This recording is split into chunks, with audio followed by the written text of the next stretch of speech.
Saturday stream of Sakura Wars, so long, my love.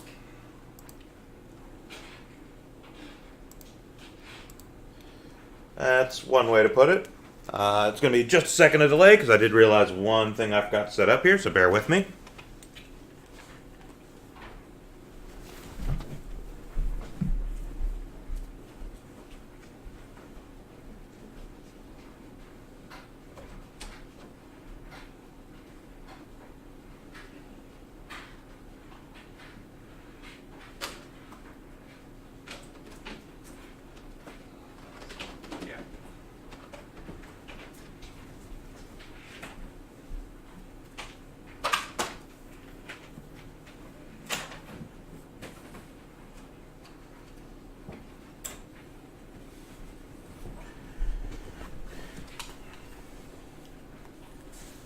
Alright, switching over the network connection there. Hopefully not everything explodes.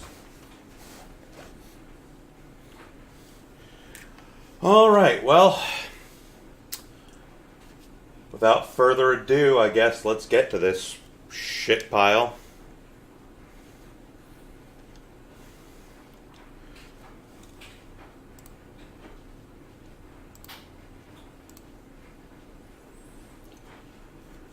And so begins Chapter 3, Rosita in Spirit.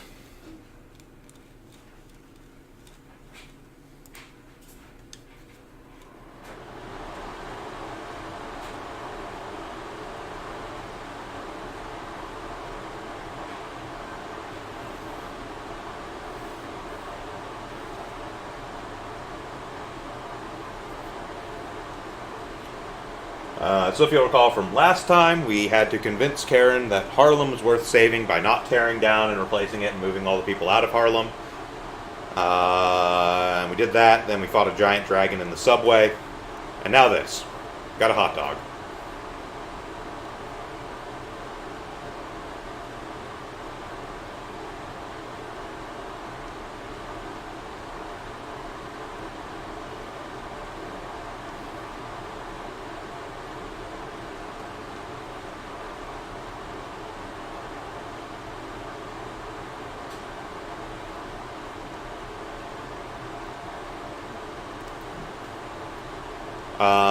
I don't think that's on my end. I think that might be picking up from Vince, because it's going into headset for me.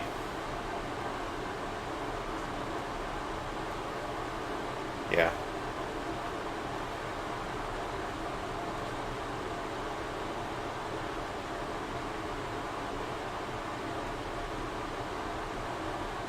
Did that one come through double, or is that good?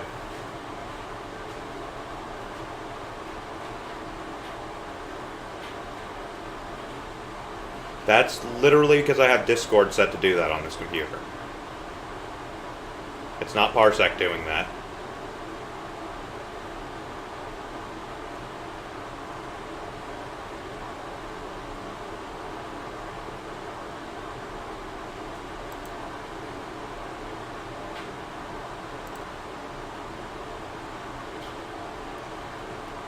Well, let's see what happens here.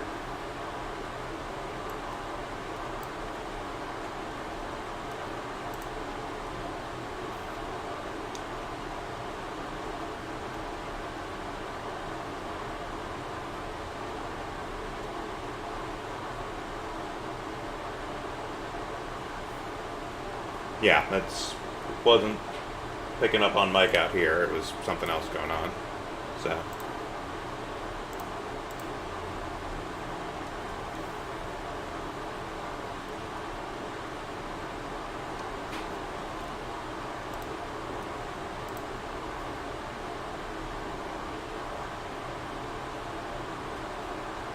Yep, and you're still coming through fine, so. Banks. Uh-huh. It's New York. Banks get robbed all the time.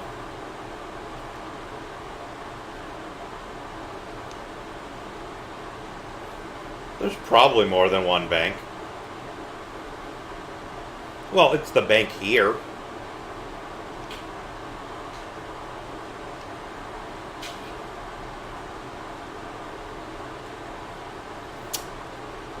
That's Niccolo.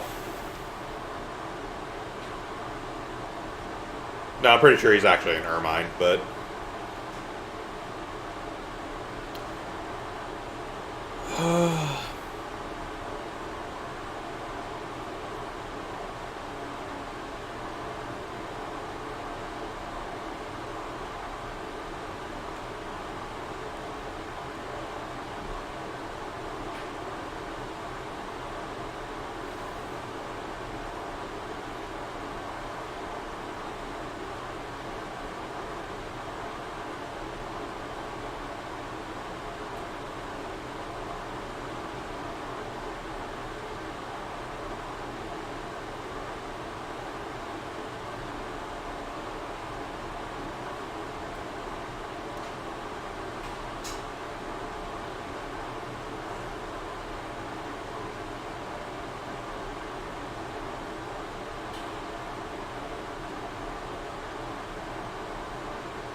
I'm gonna need a minute here. Why would they do this? Who greenlit this?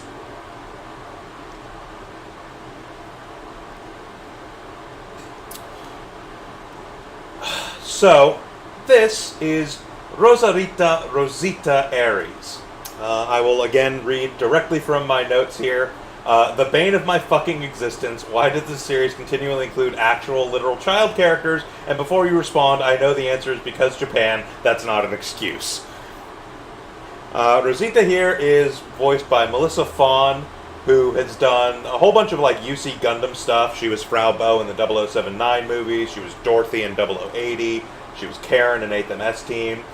She's also Rika from the Digimon series and Neptune/Purple Heart from the Neptunia games. Perhaps most notably, her probably most recognizable role was as Ed from Cowboy Bebop, heard here adopting an incredibly casually racist Mexican accent.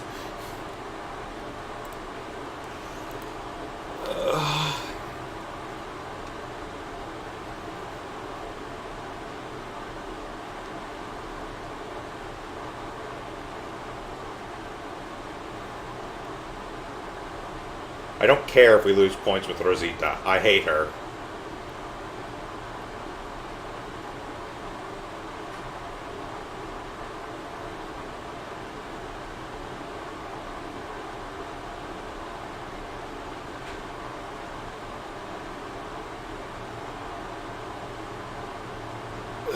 Yeah, if only.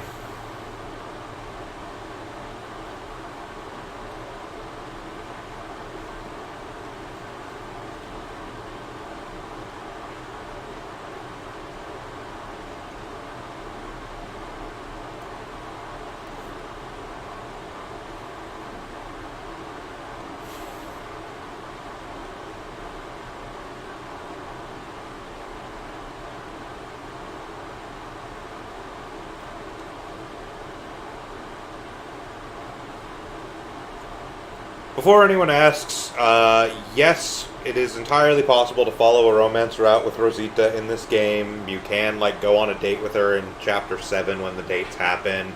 And yes, she's 11 years old. Moving on.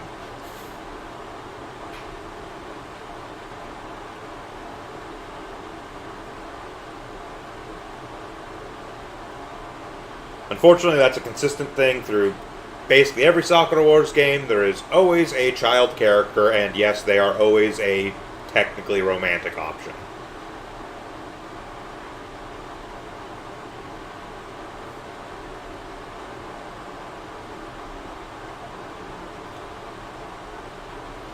I'm just going to let each of these lines sink in.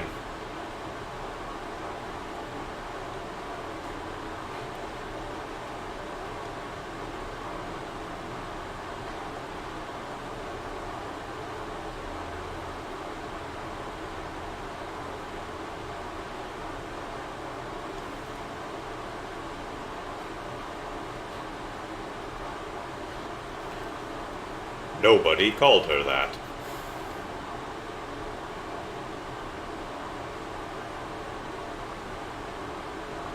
Yeah.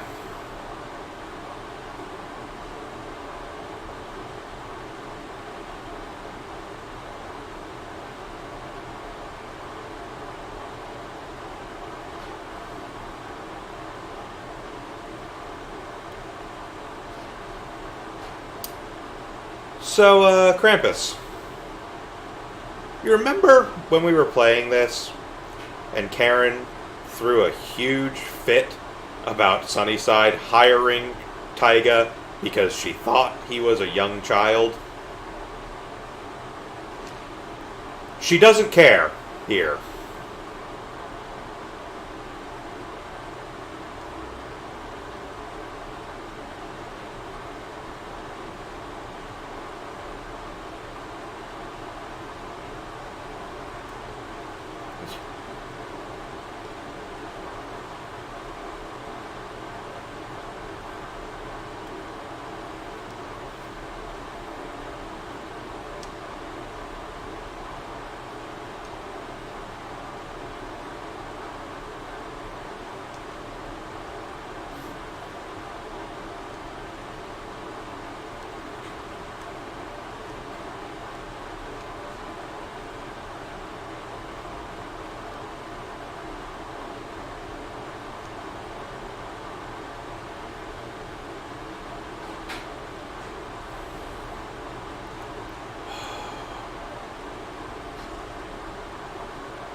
I mean, we are the. Also, we're technically like the captain in training.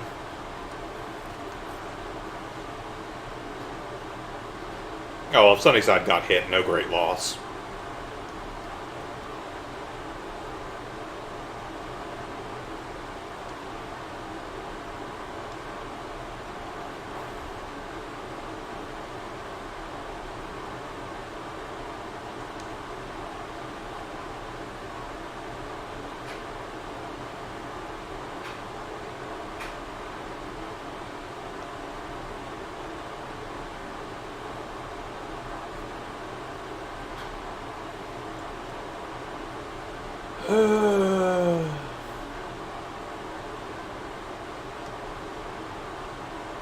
Enjoy your meal. I might be drunk by the time you get back.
Yeah, I mean, she's a lot of tropes.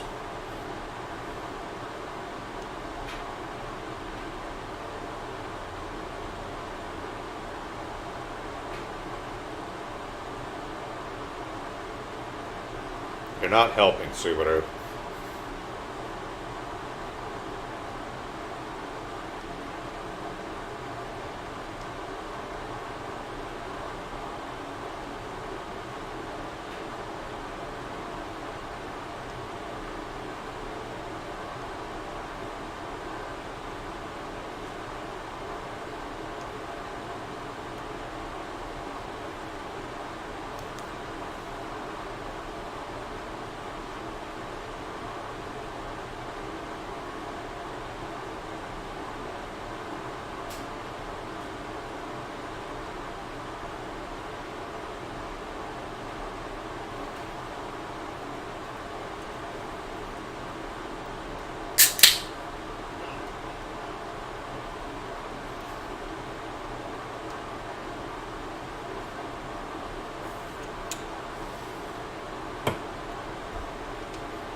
So for those of you viewing this who may not be aware, back when we were doing the initial stream of this on the Tuesday night stream for the first part, I had actually planned in advance to have a complete playthrough done before that, because of some stuff you unlock in a second playthrough.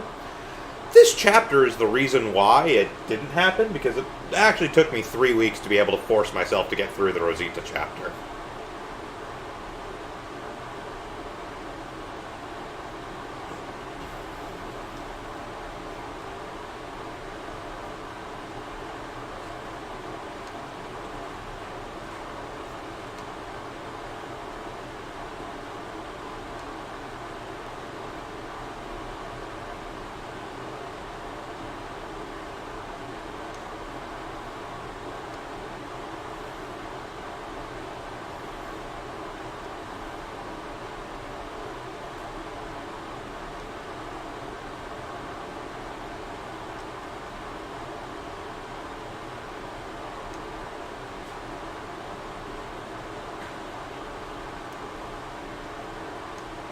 Anime guns.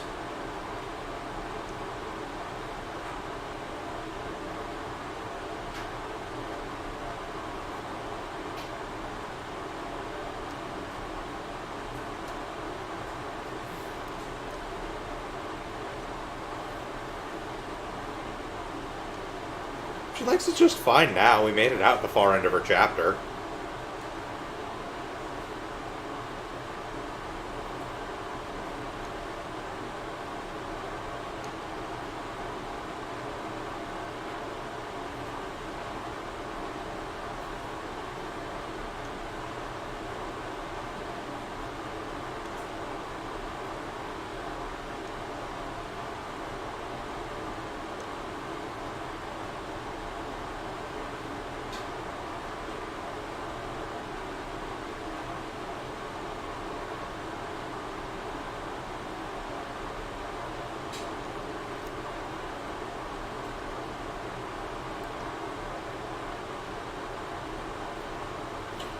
Oh, it gets worse.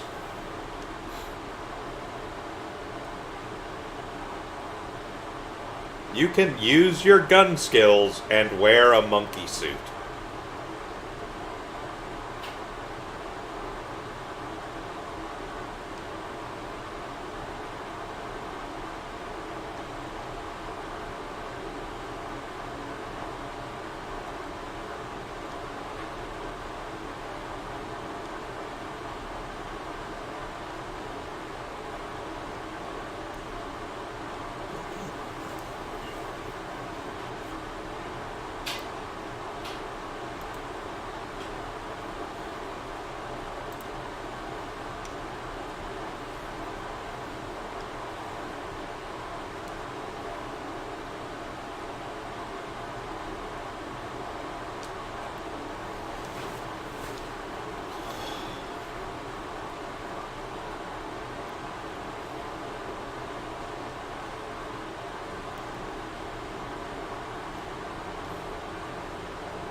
Uh-huh.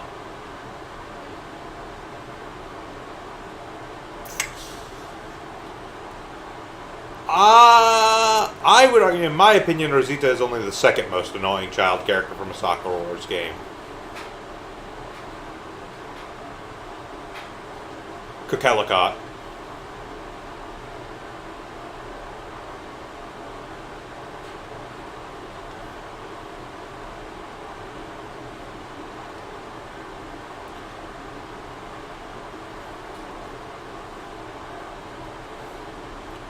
Hey, Hunter Green, how's it going? You know, live ammunition demonstrations on stage in a theater.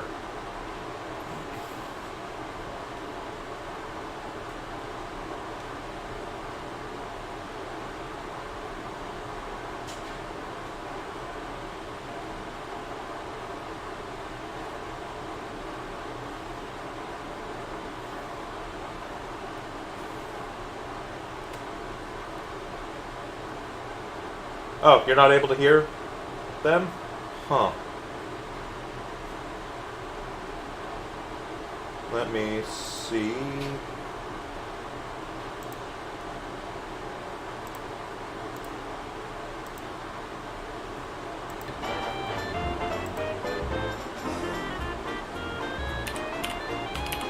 Very weird.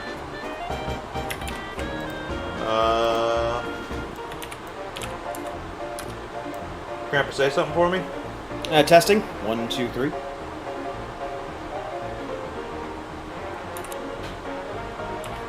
Weird.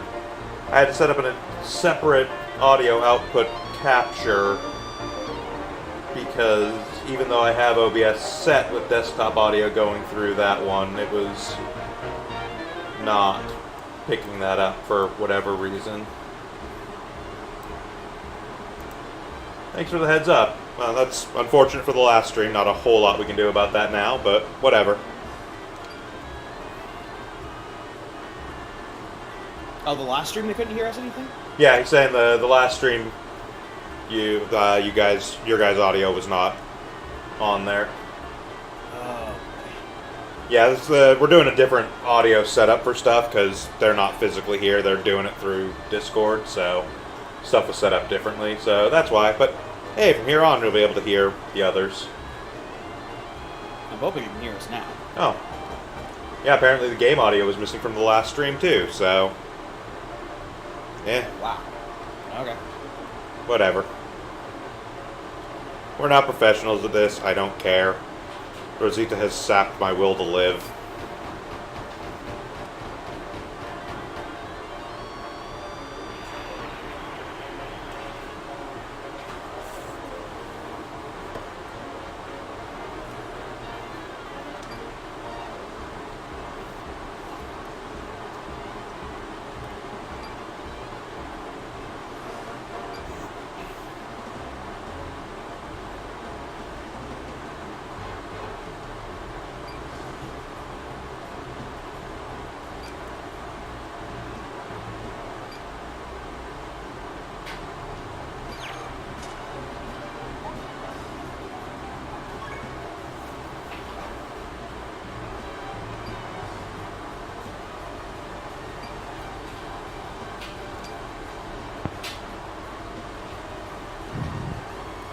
Okay, I'm back. Welcome back. So they decided to put Rosita on stage in a monkey outfit with live ammunition to do a shooting exposition. Now she won't get off the stage because every time she does a trick, the audience applauds, so she keeps going. Also, apparently, between previous stream and this one as well, the audio from the game and Discord was not actually being captured, so all they heard for the entire last stream was me commenting, and for up until now, it's only been my commentary and not the game audio or you guys. We have that fixed now.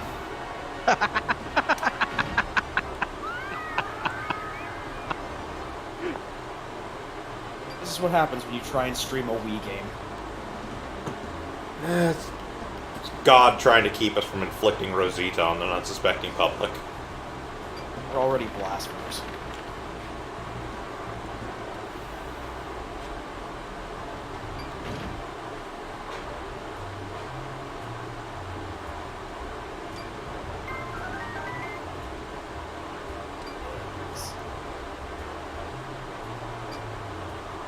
What was his idea? Turn off the Turn lights. off the lights. So he could Grab rush her the off stage and, yeah, yank her off. So, less offensive.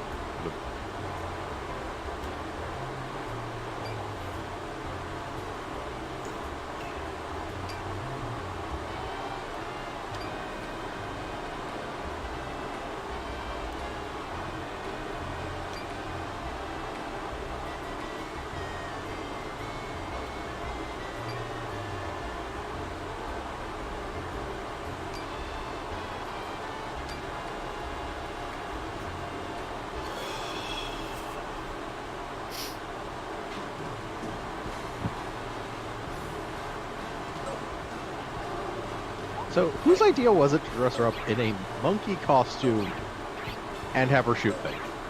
Well, I mean, the monkey costume, the particular show they're doing right now, is some sort of jungle-themed thing. As far as shooting things, conservatively, I'm going to go with Sunnyside. Yeah. Whenever there's a terrible decision that he can pass off as some kind of character moment, he decides, or that's usually Sunnyside's gig. He is the worst manager.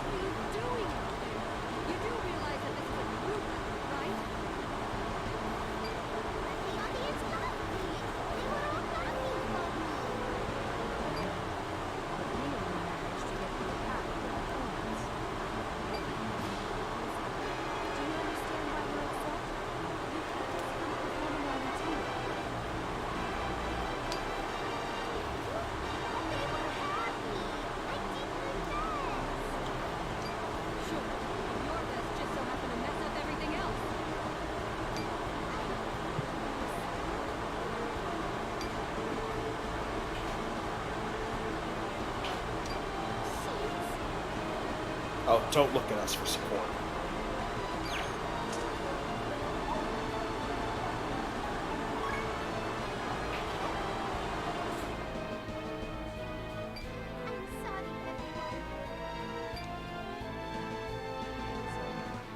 Just pay more attention next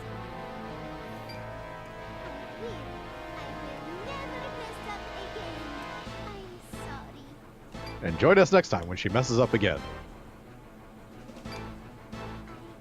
Or in like 3 minutes, you know, one or two. 3 minutes, you're being generous. I have to account for Josh pausing in order to deal with it. Rosita, you must be exhausted after your first performance. Even with that. There's no second show tonight, so everyone, just get some rest. By the way, now that you can actually hear game audio, those of you viewing this, you'll notice whoever did the work on this was really terrible at audio balancing to the point where half the time the music will just blow out the voice lines. Indeed. Yep. Subaru will excuse herself. There is no way to do anything about that, just so we're clear. Yeah. So what you're saying is everyone who worked on this game was phony. Yeah. Pretty much. For all that I do actually genuinely like this game and this series, this particular entry, at least the North American release, was just kind of shoveled out there. This was a $20 bargain bin game when it came out in the United States. Yeah. Can you wait for me outside? They did not have any hope or effort into this game because they didn't think there was a market for it, and it shows.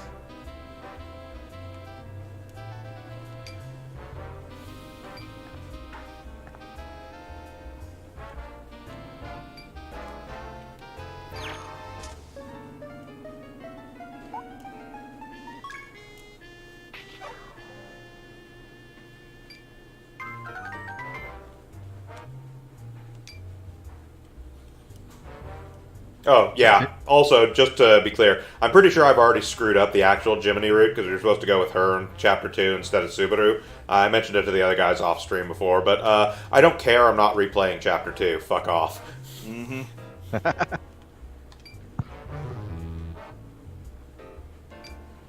So does that mean we have a shorter game because of date? By like 5 minutes. Speedrun technique. The date scenes aren't actually particularly long. Isn't the speedrun technique just hitting the button as fast as goddamn possible? I don't know that there are speedrun techniques for this game. I'm pretty sure nobody speedruns it. Good, it's an uncontested field.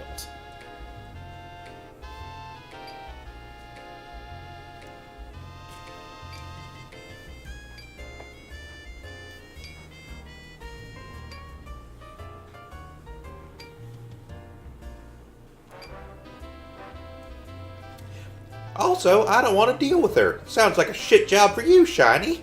She's the smartest person in this building at that moment. She might just be the smartest person in this building anyways. More for lack of competition than else. Mr. Wong's around somewhere. Yeah, he built the robots, or was chief of building the robots. I don't know if you Yeah. know.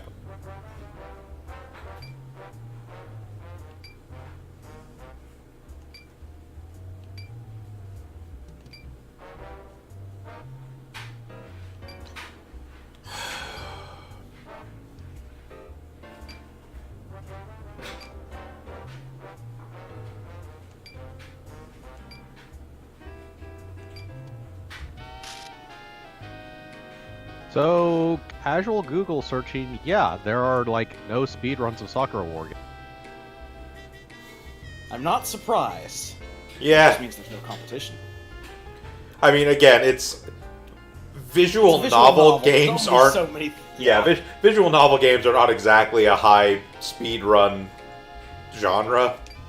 The fact that this one has slightly more gameplay than your average visual novel, and that it occasionally has a battle section to break up the visual novel. So what you're saying is we should specialize in speedrunning visual. I mean, I have a bunch of them. We could. Is that our next step after being a stream that plays nothing but mecha games? I think we already broke that streak, didn't we? Yes.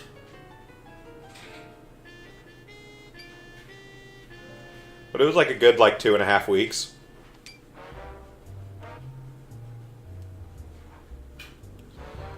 A ferret, or possibly an ermine, or a weasel. It's not really clarified what Nicolo is. Also, Hunter Green, the answer to your question of why this kid has guns, a ferret, and pigtails is stereotypes. Yeah.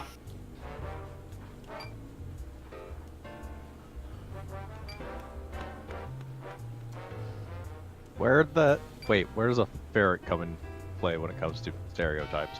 It's our emergency food supply.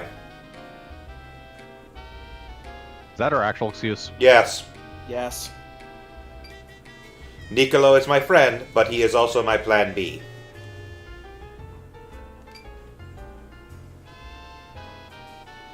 Right. Back to Mexico. Got it. Kobu can make it there pretty quick. It turns into a jet. Flip 180, open the canopy, let her fall. Circle of life. Gravity takes care of everything.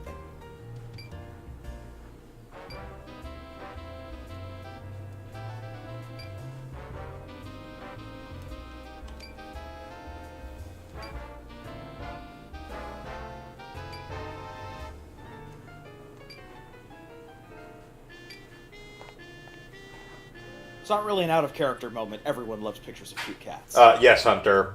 Rosita is one of our pilots. Yep.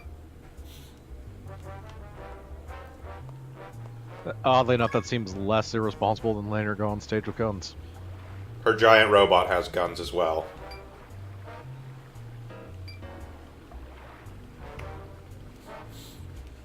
Yes, but at least she has armor to protect herself from inevitable ricochet. Hypothetically. Who's gonna protect everyone else from Rosita? That's the question. Also, everyone else has armor, so. Not the civilians. Quite Unfortunately, Hunter, she is, in fact, one of the potential love interests in this game. You can, in fact, follow her path and get the date with her in Chapter 7. Japanese visual novel. That's the appropriate response. Thank you, Hunter. That's funny. My body is moving towards the bath on its own. God damn it.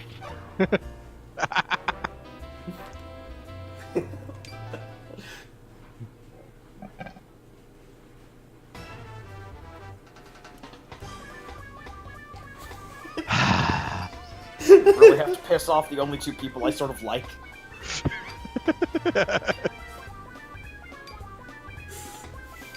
Ugh.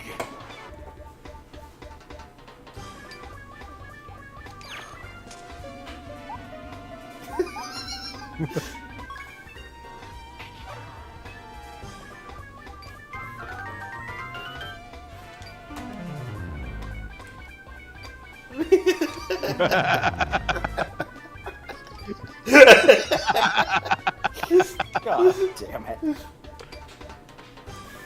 I don't think any of these scenes ever turn out good for you. That is just a way to lose. Oh no, there's actually, that particular one you can actually get a ton of positive with Cherry if you actually say, sure, I want to see him. But it's funnier if you say, as Samurai would never do that.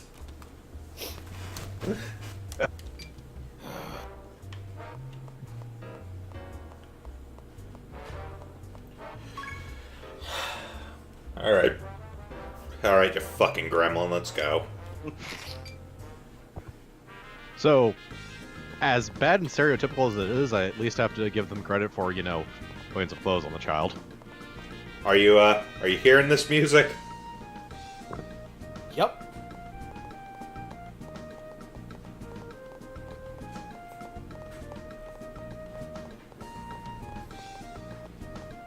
I'm not getting the reference.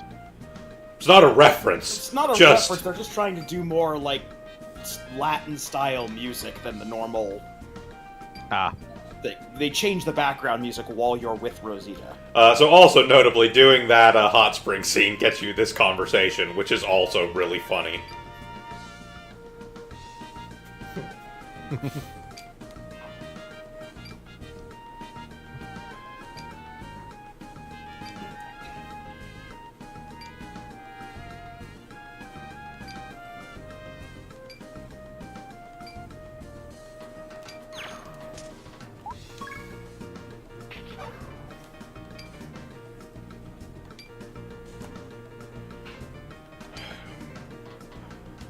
Alright, so the thing about this is you actually lose points with Rosita here if you buy the picture of anybody but her. And while I generally don't care all that much, I do want her to be at least decent in the combat at the end of this chapter, so... Yeah, that's kind of where you get kneecapped in this game, is there are characters I really don't want to focus on in Sakura Wars So Long My Love, but the way the combat system works, you have to at least make a token barest effort to get along with people. Because if you don't, they'll be criminally underleveled by the time you get to the combat section. How they do in combat is directly tied to how much they like you. And in fairness, that picture is actually kind of A, innocent, and B, amusing, because it looks like her little weasel thing is being eaten by whatever the hell it's supposed to be wearing. But yeah, so I will get some positive points with Rosita here and there, just enough to make sure that she's actually, like, peaked in the combat at the end of this. But that's pretty much as far as I'm gonna go.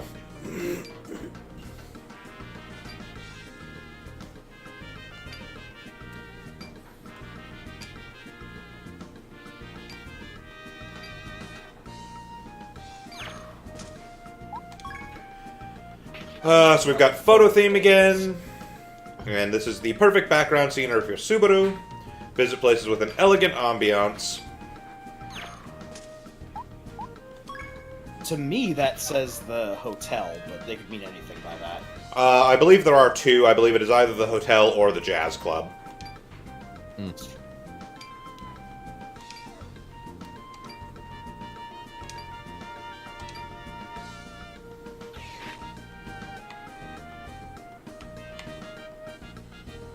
Focus! Focus! What happens if you overdo the focus? I mean, it gets blurry one way or another, essentially. Ah, okay. And...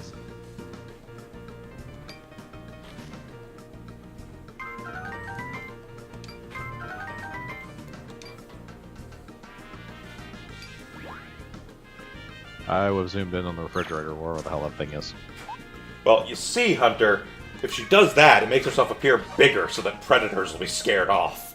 The ambulances will have to wait their turn. And yeah, it might be a refrigerator. It's I mean, this is like the snack bar, so it's some sort of food storage container, effectively. Yep. Remember, All- dark steam. So all the predators of the Southwest? Yes. So... Just anyone who gets annoyed by Rosita. So everyone? Yes. It's weird that an animal can carve out a niche when literally everything around it wants to murder it.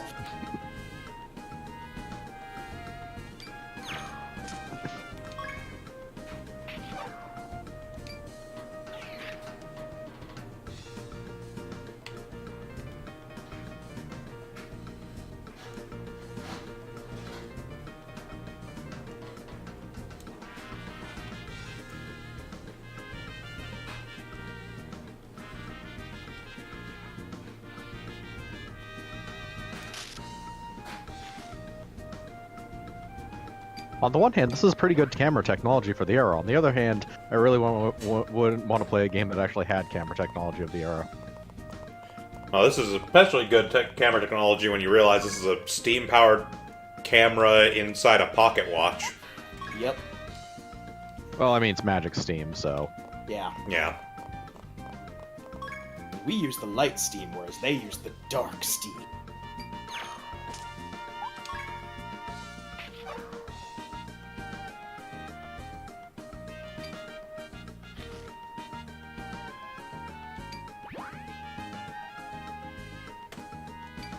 Oh.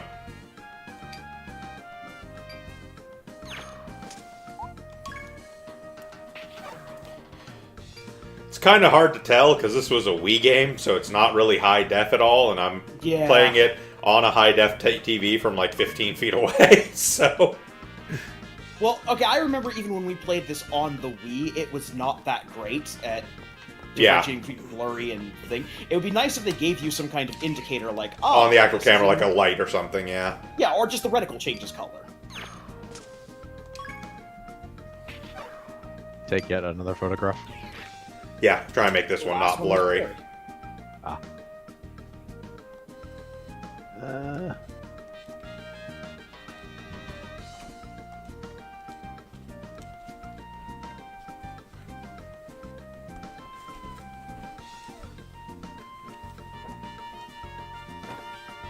Okay, we're gonna do it this way.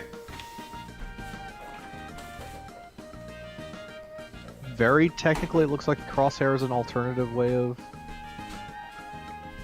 Kind of, but there is a range at which the crosshair is no longer useful for actually determining whether it's blurry or not.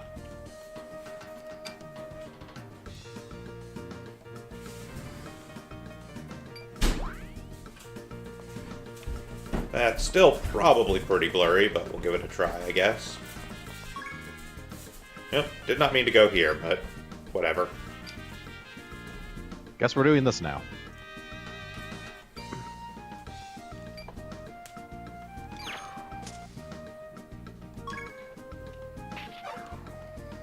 We're just talking to this totally on the up and up salesman.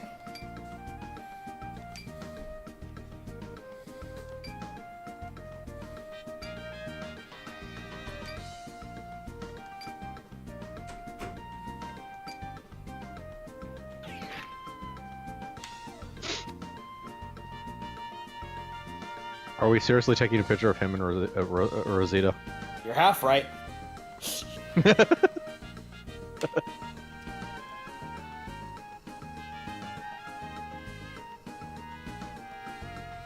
We're distracting a child with shiny objects and technology.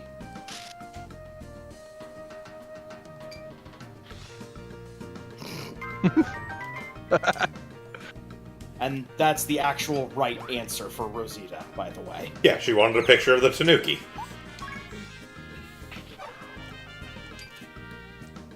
Want a picture of the Tanuki and to get away from this Japanese person as fast as possible. Okay, Yama's fine.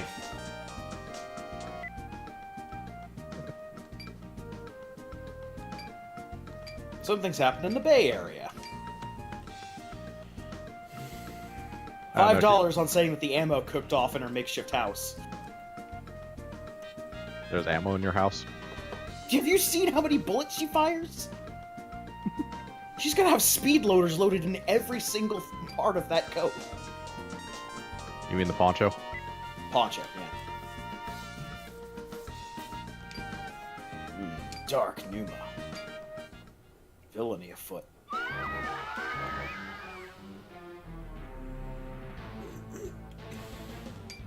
Dark Numa.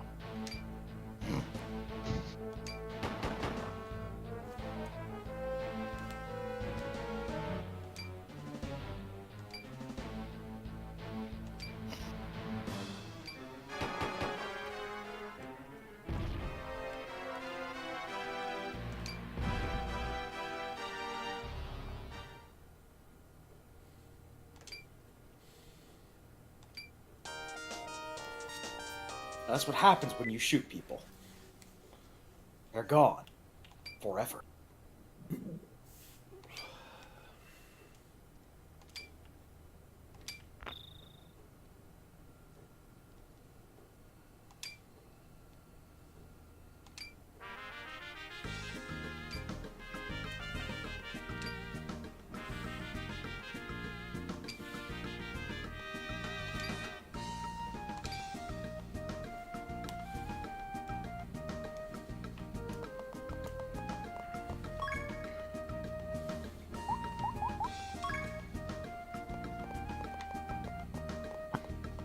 Yeah, you're right. This music has a distinct lack of accordion.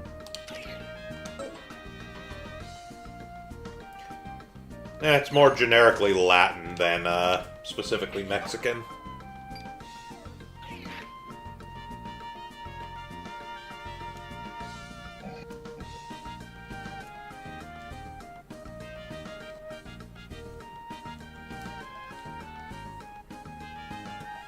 On the bright side, they didn't get anyone to try and sing along with it. I think the Wii ran off of standard.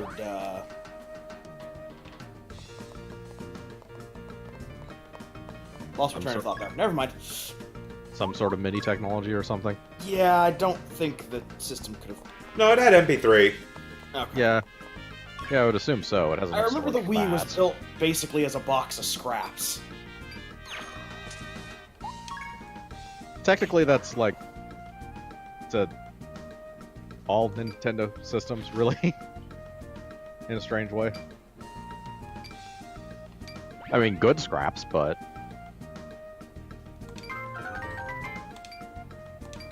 Yeah, I mean, there's nothing wrong with it being a low power system. especially when it was low power and low price. Yeah, exactly. It was not meant to be anything more than a waggle machine. Yeah. To Okay. be fair, I'm fairly certain a toaster, a literal toaster, could do a visual novel. Yeah. So we got our photo done for this chapter. That would be a very interesting series of toast. Yes. And disturbing if it happened to be a hentai visual novel. So over here in the Bay Area, we've got Chinatown.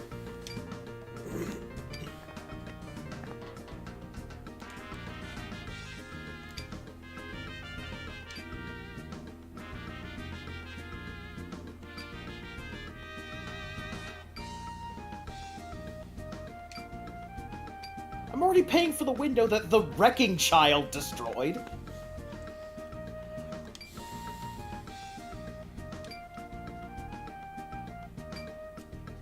Japanese people in Chinatown in an alternate history, so they don't have to worry about it. Yep.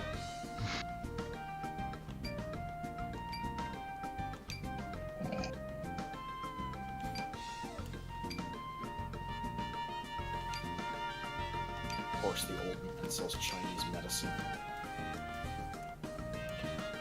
Mr. Wong says black blood of the earth. Mr. Wong means black blood of the earth. Earth, can we drown Rosita in the black blood of the earth? She'll only come back stronger, more annoying, and more annoying. And possibly with less clothing, so don't give them ideas. Hey, I feel pretty good, you know. I feel kind of invincible.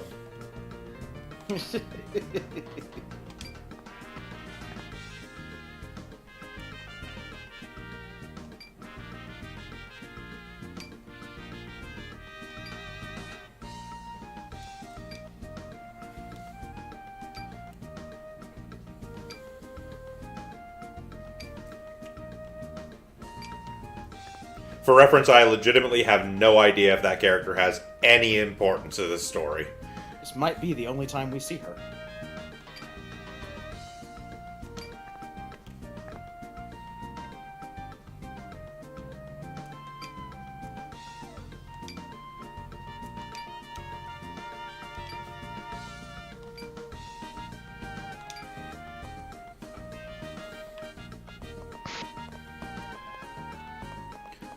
And we also have Battery Park.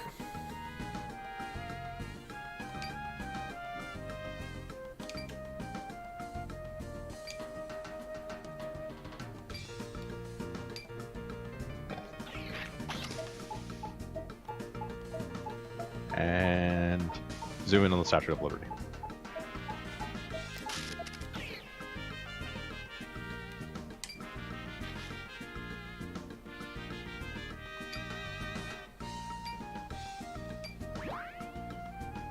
Yeah, should have zoomed in. Whatever. Don't care. Zoom in on our left eye. Right? No, I don't want her staring at me. That's only a half stare at that point.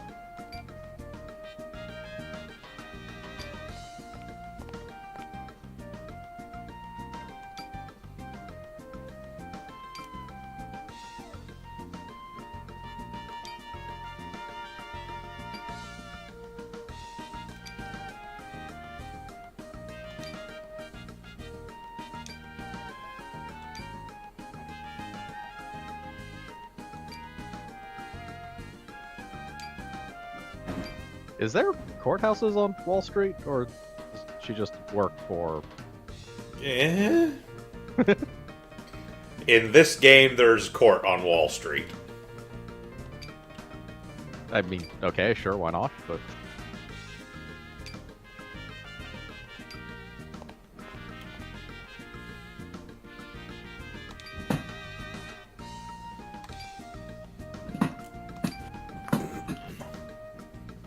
I mean, you could shoot some lawyers. Probably do the world some good. That's how we solved our lawyer problem. By throwing an 11-year-old bandito at her? Bandita at them?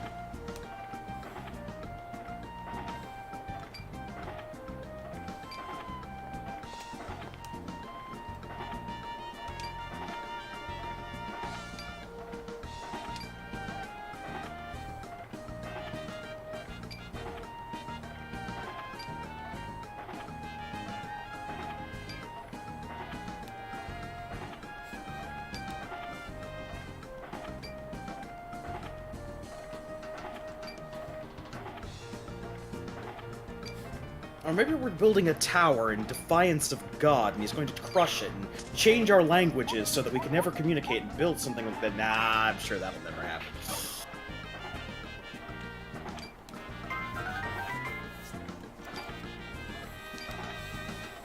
Now I'm just thinking about throwing Rosita off the Tower of Babel.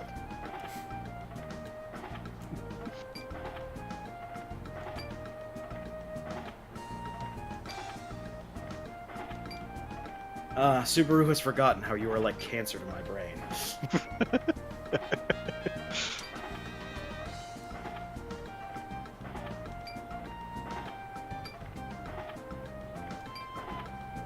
She'll just tie her poncho to a flagpole and run her up a little bit later, and all will be forgiven.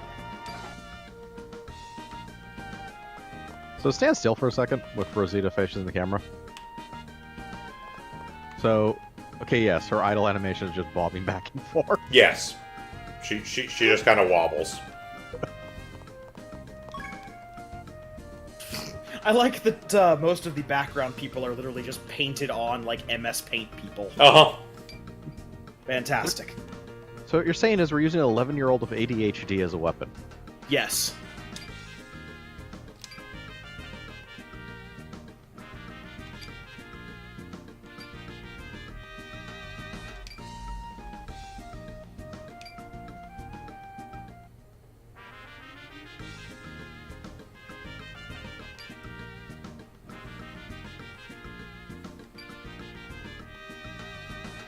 So this organization has all kinds of resources, but now we're just going to let the 11-year-old fend for herself. Yeah, pretty much. I reposit that Sunnyside is the absolute worst manager. This is a man who could not take care of a dead plant. Let alone an organization like the Combat Review.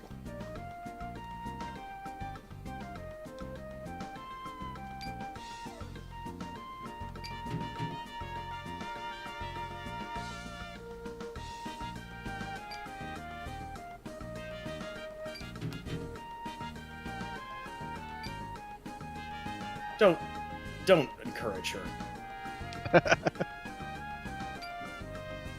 I do like the direction they're taking the next game in, by the way, from the looks of it. Yeah. 'Cause it kind of mildly feels like G Gundam of all things. Yeah, no, there's definitely like sort of a Rider War aspect going on. Yep.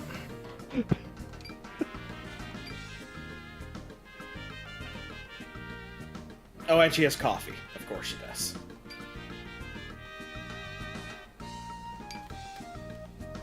Yes, because that's what this kid needs. Caffeine.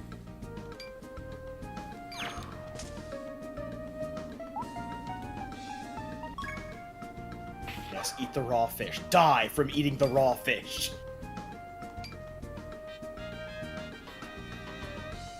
I mean, you're not Solid wrong. Snake does it and gets by just fine.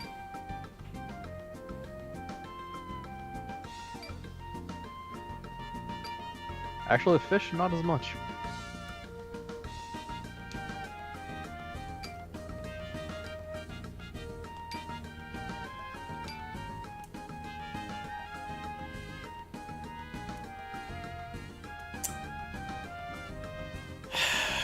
Take a shot.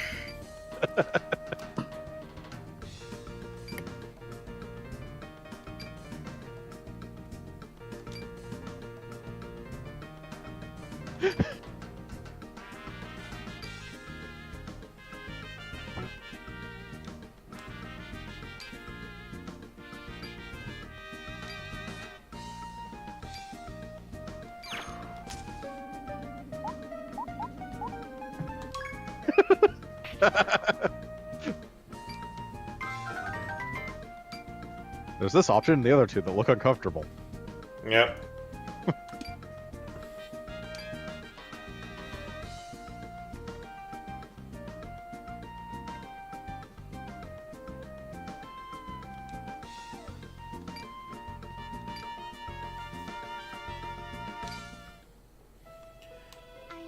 Time for tragic backstory. Mama, she died a long time ago. I do not know much about her. I always traveled around with Papa. He taught me Tragic everything I backstory. know. Completely ruined by the bad accent. Uh-huh. Me and him went all over and did shows for people. That was a lot of fun. And when people would clap for me, Papa would give me all kinds of food. If they didn't clap, then I didn't get anything.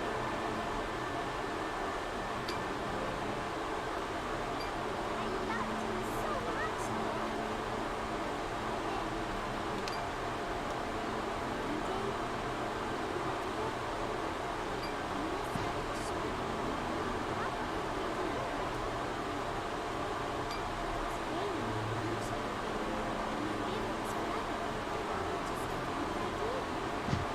Oh? How? I feel there's a part of the story that you omitted. We're also relying on an 11-year-old's memory. Granted.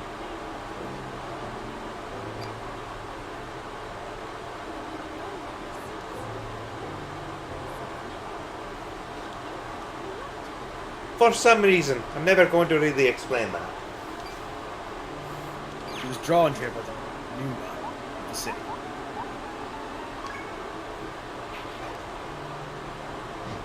That bottom one just seems creepy. Yeah, seems.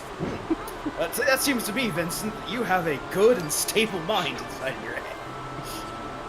You got good instincts. I like where you're going, Vincent.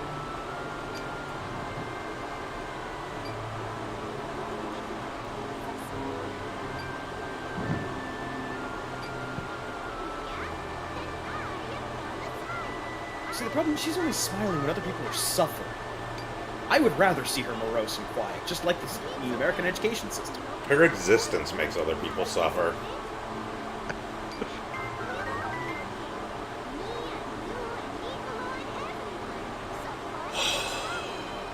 That's right. We'll be okay, Rosita, as he reaches for one of the guns on the mantle. Over there. We'll all be okay, Rosita. Just tell Sunnyside it was an accident. You're an 11-year-old. You can't be trusted with guns. None of these are loaded. Shit. Ironically, she actually knows proper gun safety. Bullshit.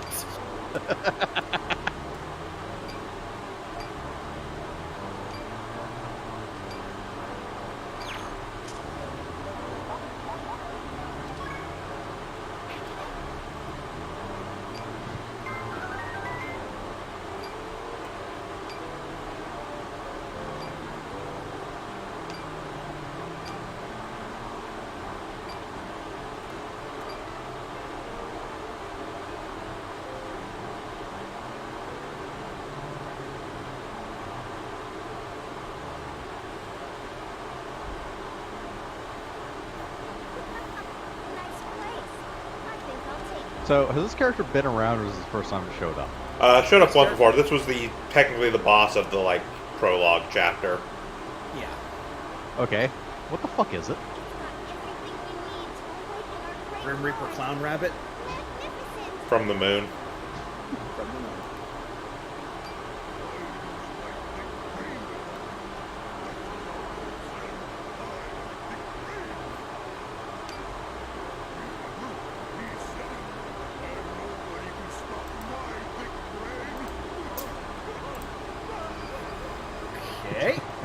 So, our boy here, this is Dokurobo.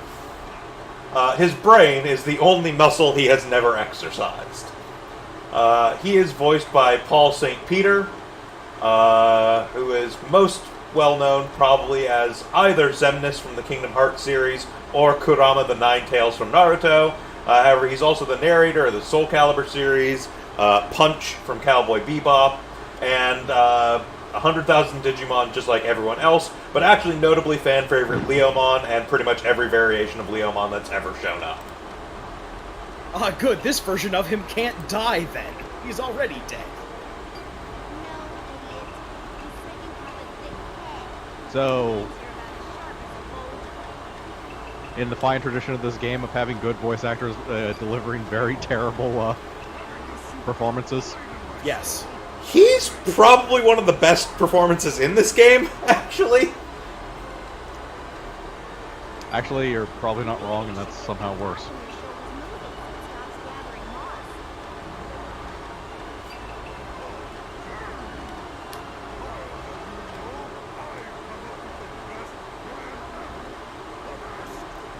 Everyone says my plans are the best. Got the huge plans.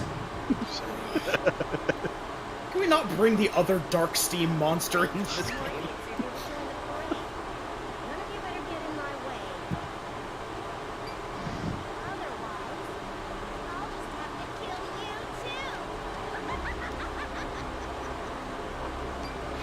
Okay, first rule of being an evil overlord of any sort. Make sure your minions aren't bloodthirsty for each other.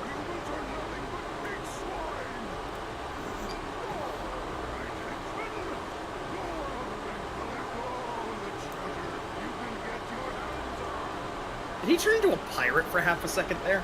No, he just has that really, like, growly voice.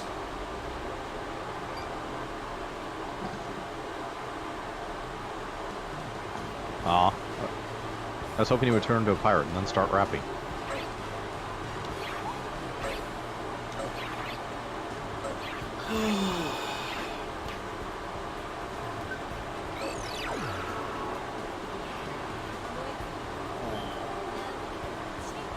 The 2 times we've talked with Gemini.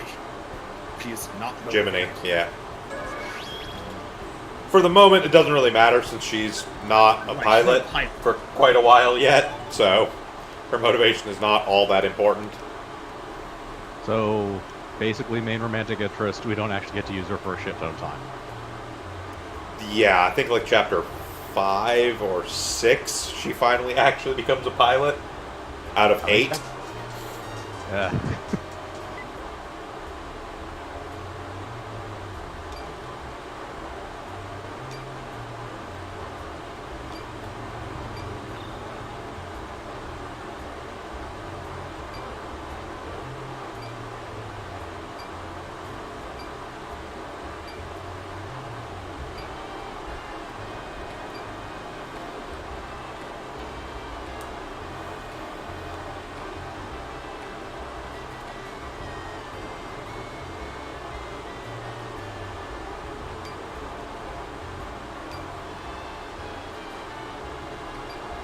So Hunter, we have no idea that the tragic accident did not involve guns. No. It involved them falling into a river at some point. No, we very specifically know what happened. They had a performance, it was bad, they were leaving, and it was raining heavily, and they fell in a river. Oh. Like, that's literally what she said. Like, the ground basically slid out from under them, they fell in the river, her dad got her out of the river, and then fell into it, and then basically fell back under the water.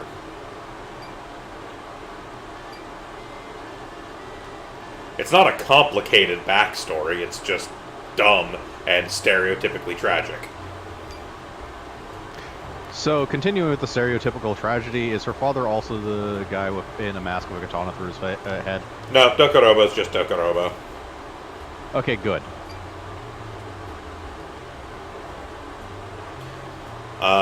To the best of my knowledge, none of the villains in this game are secretly somebody on your side or connected to anybody on your side. That is a thing they have done in past Sakura Wars games, but in this one I don't think they pull that. So they're just straight pure evil. Yeah, they're demons. Evil spirit steam demons. Anyways.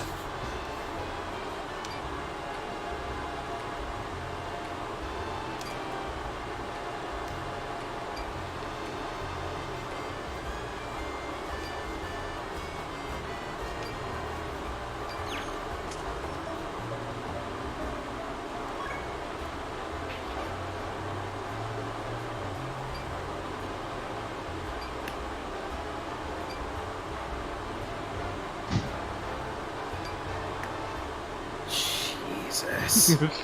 Ratchet.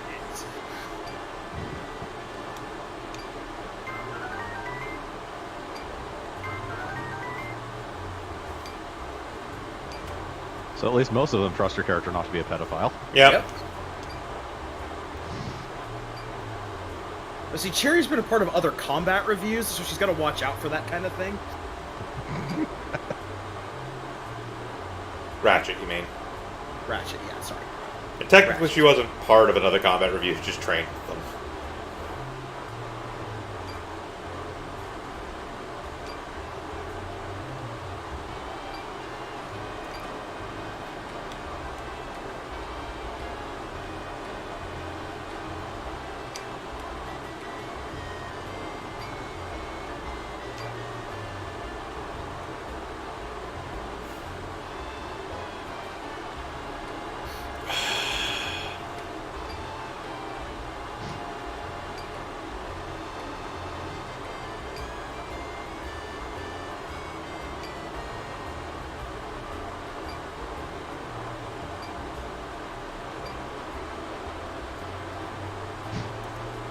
Sleep eternal. Now it's an innocent little sleepover. We're just gonna move the couch off of the carpet, have Rosita lay down, and then when she's not looking, roll her up in the cover and throw her in the ocean. Oh, I was gonna say we had plenty of pillows to smother her with, but yours is better. Gets rid of the body too.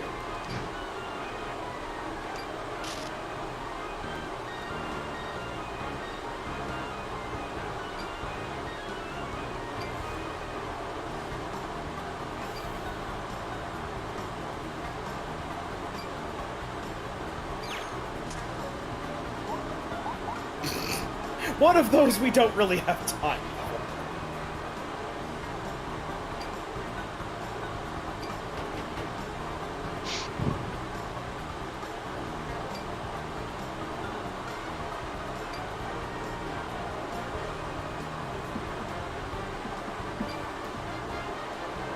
We're gonna need a whole lot of plaster to cover up the bullet holes in here.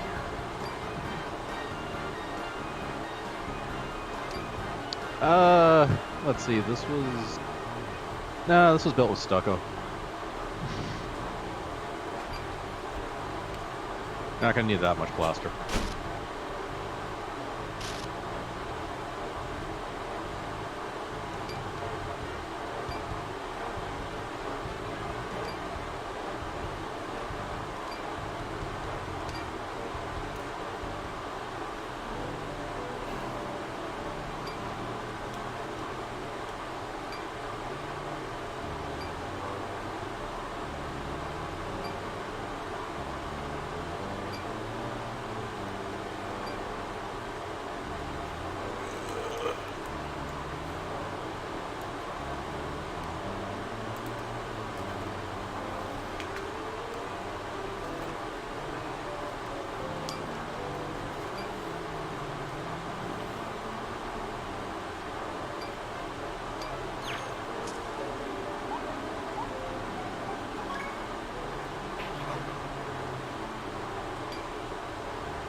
Anime!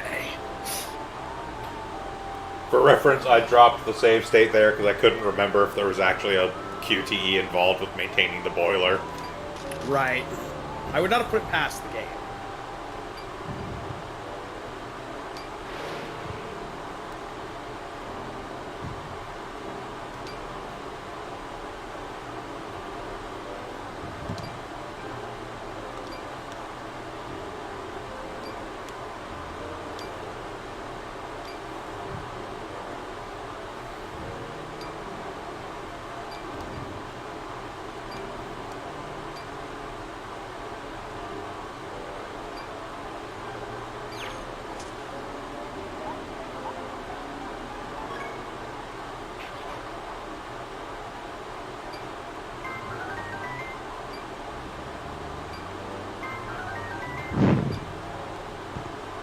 That fine art of preparing a hot dog. Yep.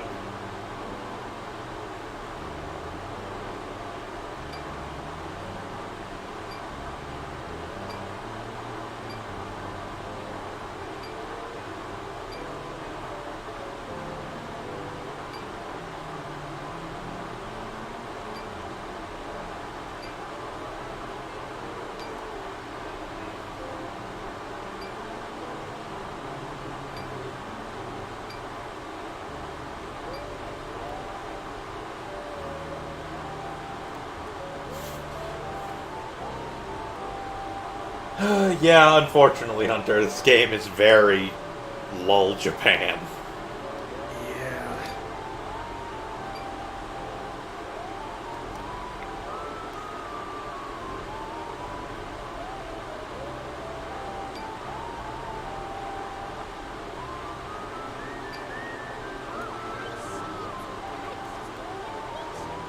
Hopefully not the ones you took in the bath. Look at this photograph! Shut up, Demon Nickelback!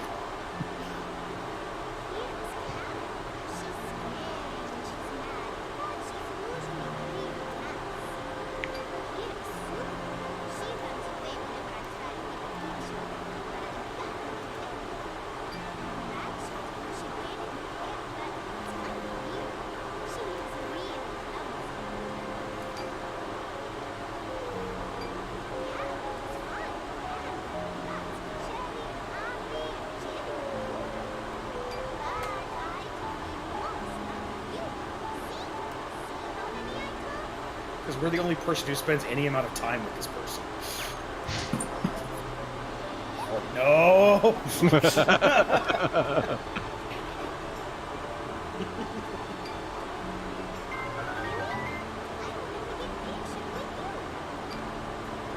Right, I'll hand the camera to the ferret. I don't know, don't put anything past the ferret. I was saying the ferret's the final boss. I'm not sure if that would be more or less dumb than who is actually the final boss.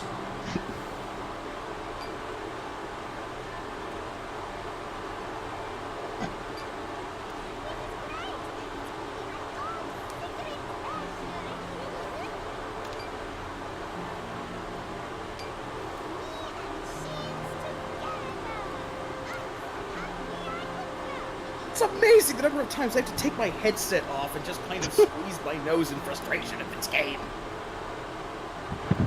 Does it make you so happy you could crappy? I'm gonna come out there and I'm gonna smack the taste out of your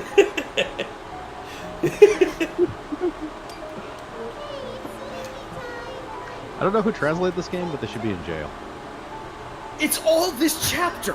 It's all this one single chapter! They just front-loaded to chapter 2 of the game. Or chapter 3 of the game. This is the concentrated bar of shit that is all the things wrong with this game. Weird.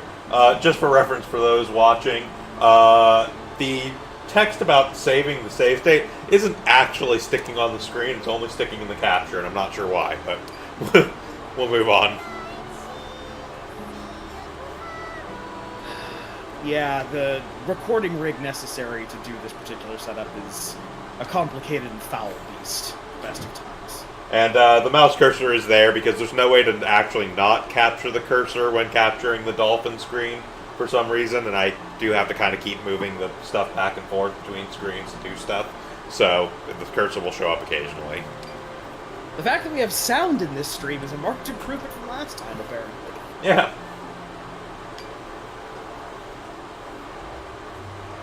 One day, we may even get it right. Get it right. Look, streaming is not an exact science. Whoa, what is that face?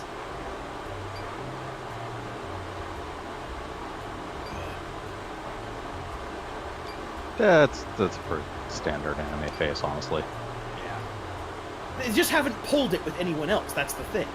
Hmm.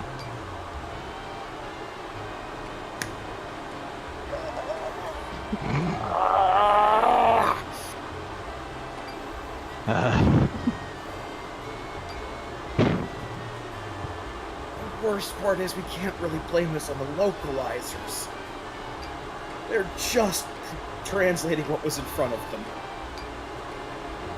Well, you can partially blame it on the localizers. You can totally transform the meaning of things on purpose. There's ways to do that, like, for one or two problematic lines. Like that, like that one? Because all you need to do is leave out the smell, the way he smells part. You would be talking about, like, a Moncole Knights level rewrite.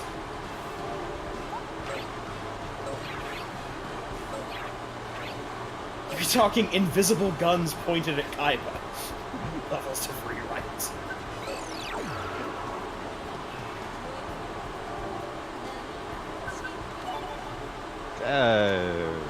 Also, I disagree with Shin's status there. We're not brave, we're desperate. And yes, Hunter takes the opportunity to point out, Krampus, so happy I could crappy.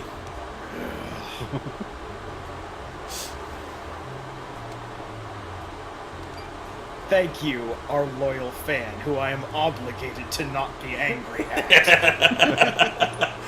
I'm so happy you are enjoying our patronage.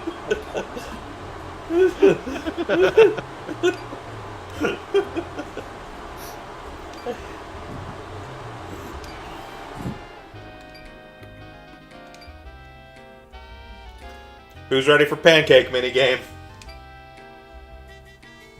I just poured a drink. Let me finish one before you make me pour another.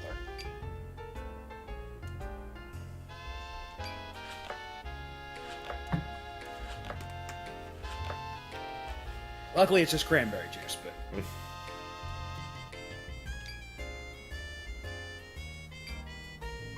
Cranberry juice and absinthe.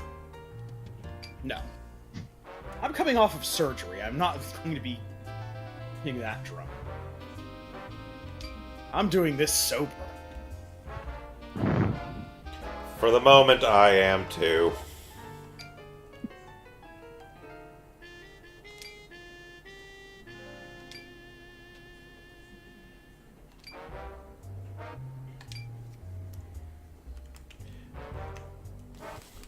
Now this one actually is a QTE, so that's a save state there.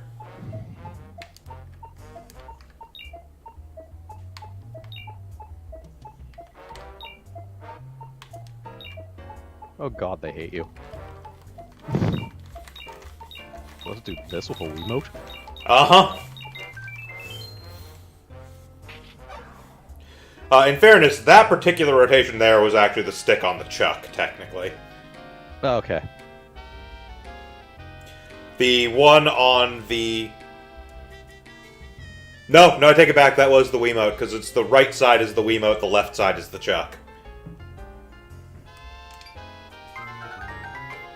Because... For me, for me, the right side is the D-pad, which honestly kind of made that worse. Yeah. Also, it's one of the reasons I didn't like the Wii so much. The first console in a long time with a bias towards right-handed people. Well, you could set that. If you set it as left-hand dominant in the actual settings, it should switch, I think. Not every game, but a lot of them do. Yeah. Unfortunately, it doesn't unflip Twilight Princess. No.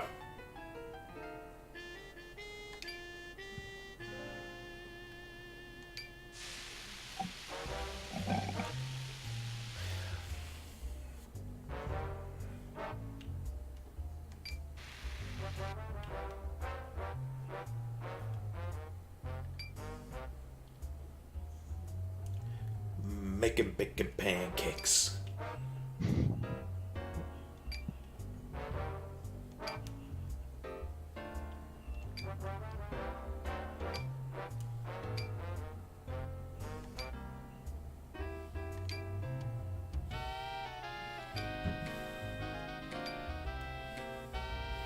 It's almost like it's a metaphor. What's a metaphor? Do you get it?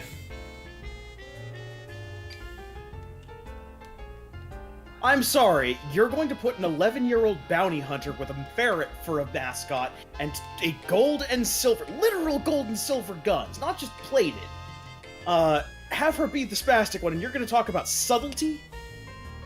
We are way past subtlety in this series. They specifically mentioned that they're not just plated. Because I'm fairly certain that doesn't work. I'm not certain the writers can understand that.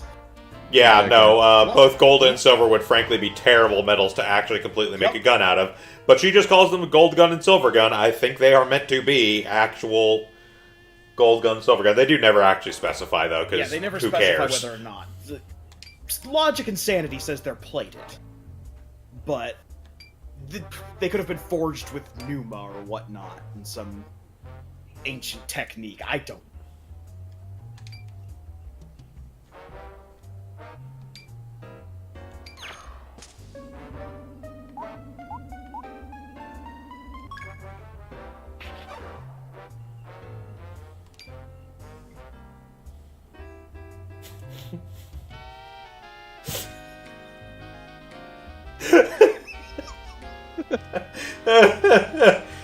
Oh.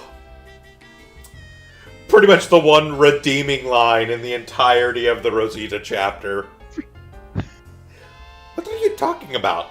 There's apples in them. What, love? Oh. Apples. Apples!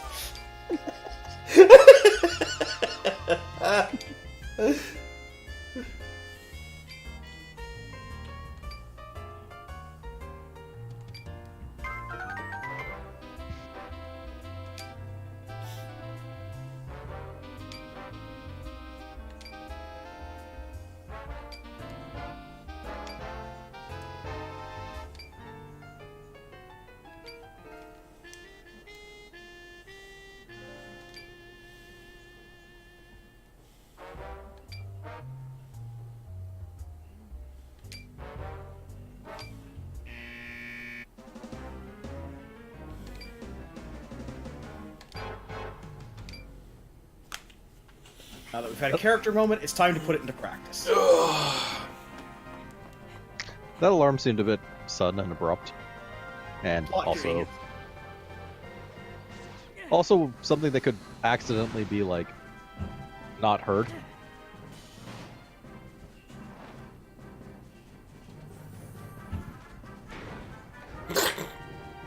Every fucking time. Yup. Jesus, that fucking chair. Sunnyside, was the office flip really necessary? Necessary? No. I just like it.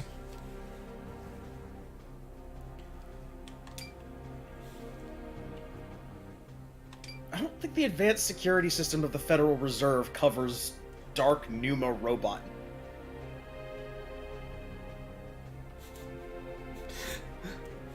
Also, it's portcullis doctrine. If your door is indestructible and impenetrable, you have to make sure the wall next to it is also impenetrable. Yeah. Otherwise, it defeats the point. Ladies and gentlemen, Dokorobo's master plan. Knock down the walls with a big fucking hammer, steal all the treasure. If it works, why knock it? And no, Hunter, Sunnyside is not the main villain behind everything. Sunnyside is actually, I'm gonna say a nice guy. He's a gigantic dweeb and makes really poor decisions, but is mostly just a nerd who wants the combat review to succeed. He's an idiot, but he's not an evilite. That's still broken. I would say he's a harmless idiot, but that's not quite true. For example, that character. Mm-hmm.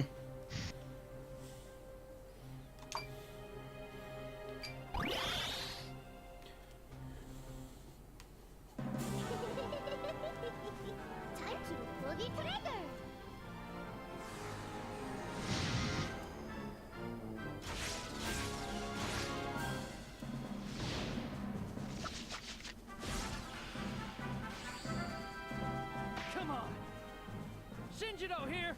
Moving out. Her robot has a poncho. Just let it go. Just let it go. No, the thing that far more bothers me than the poncho is that they gave someone who's already known for collateral damage twin sawed-off shotguns as their main weapon.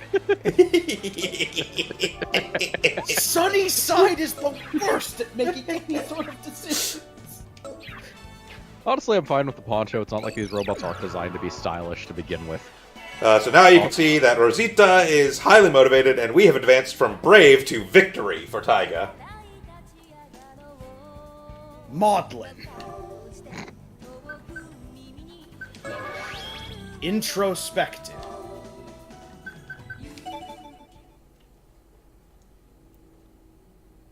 Quiescent.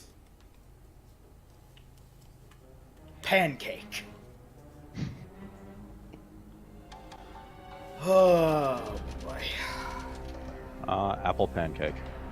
July 1928, Wall Street. I would say that makes me want an apple pancake, but I'm not that hungry. As I know how to probably starve myself for 24 hours. Yeah.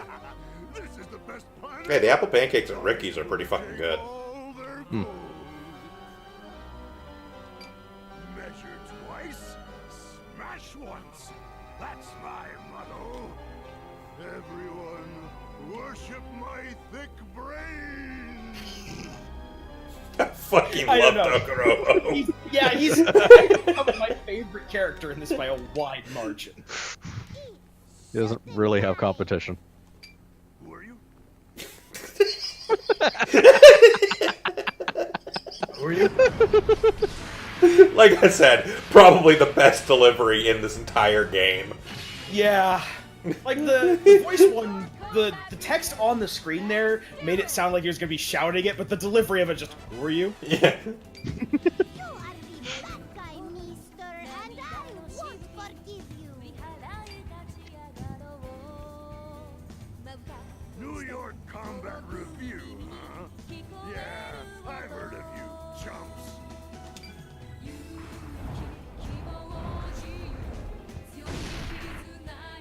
And now, I'm gonna avenge on you for Kokuyu! Who? She's the Russian chick. We killed her. Yeah. She was the one piloting the dragon robot that we blew up in the subway. What does Ah. that even mean? You are sorely lacking in education. Yeah, you hurt his feelings, Subaru. Don't make fun! It isn't nice! Now I start crushing!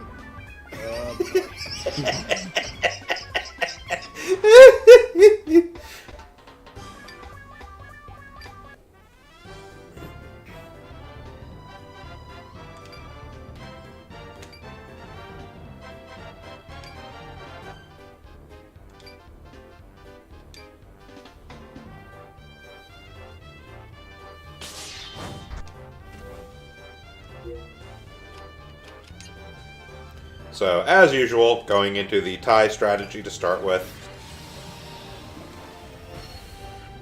Yes, sir.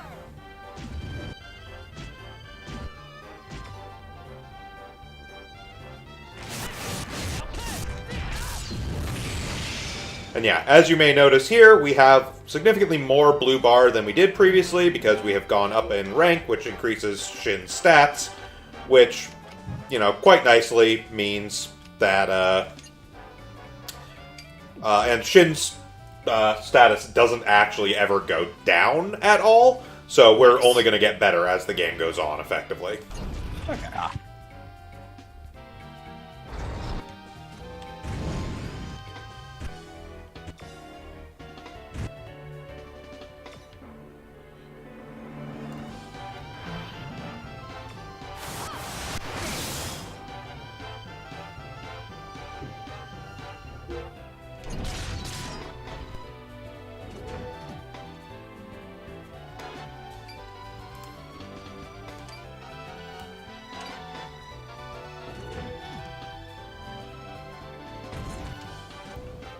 So now we have Rosita, As you can see, she has easily the longest range of any character's attack, but it is pretty much a single target attack. Like, there's no real way to get multiple targets with Rosita's, but she absolutely has the best range, and also she does not care about verticality, basically, at all. Okay. So what you're saying is she's an easy-to-use character. Kinda. Subaru is still my favorite, just because her area of attack is fucking massive, but...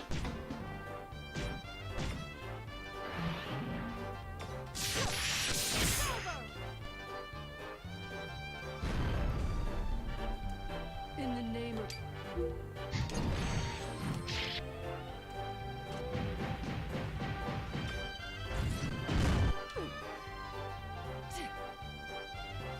Oh, that was underwhelming.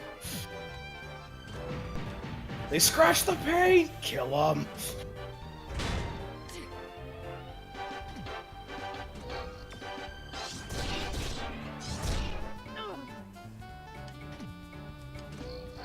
That's kind of embarrassing when the stupid little helicopter robots are doing more damage than your grenades. Yep.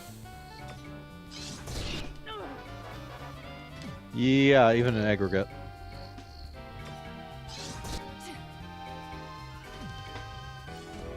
I mean, this is effectively like the second combat of this game. Third. Depending on how you count, it's... either the third or fourth, basically, because every boss combat is effectively like a two-part thing. Gotcha.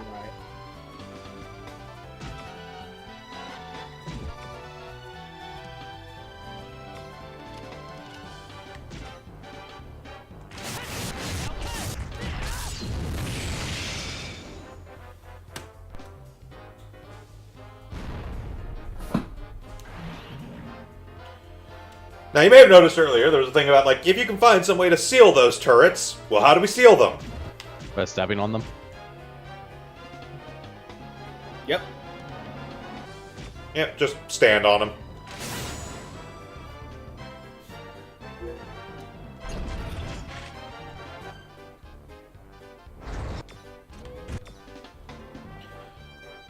Now for why Subaru is the best. Yep. Because the enemy loves to punch up and she has a large AoE for her attack. Uh-huh.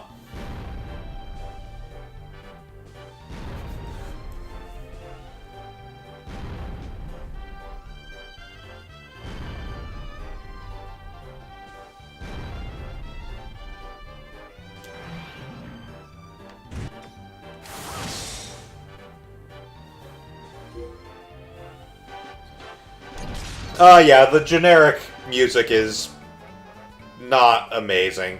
Honestly, the music as a whole in this game is not great.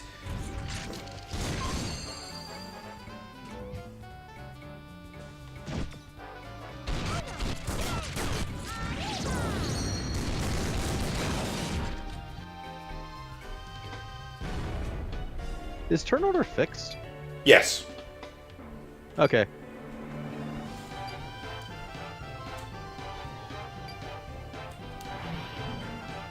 I do appreciate that they let her actually go after the characters with AoE.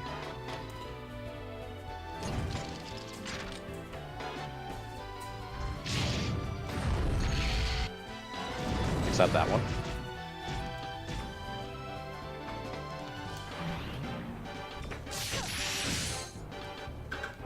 Yes, she did just say hamburgers, Hunter. Just accept it. It ain't worth it.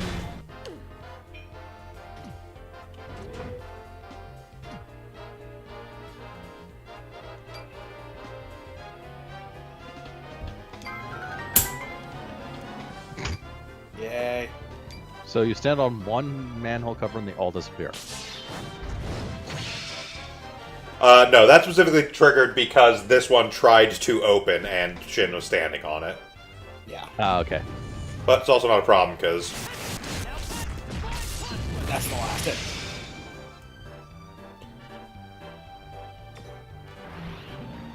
yeah, they will not get another round, so... yeah, that one will open and get a shot off, and Oh no.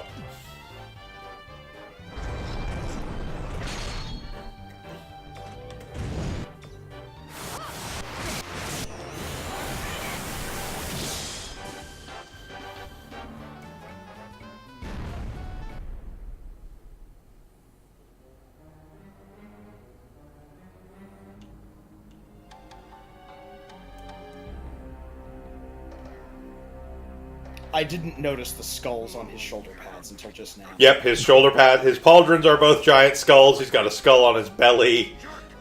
His hip plates are also skulls.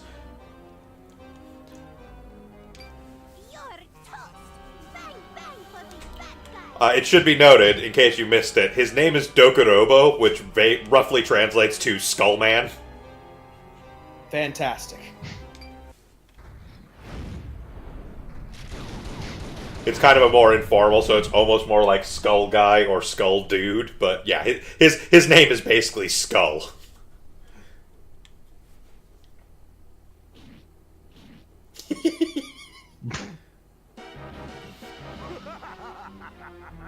What was that? A mosquito?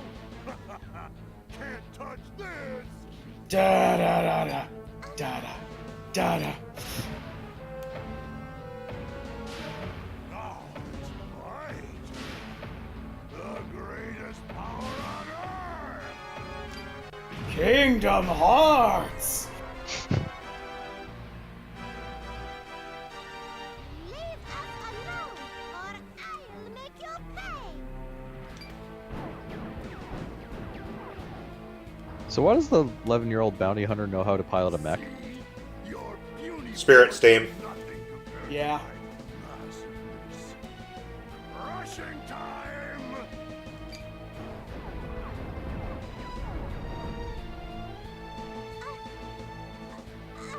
I don't understand. Bullets make everything go away.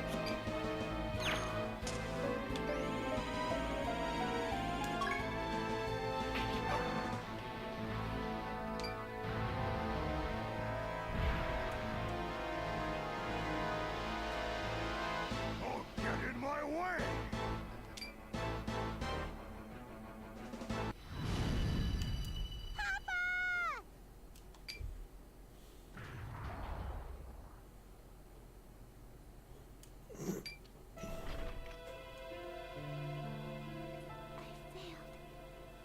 That means someone I love has to go away.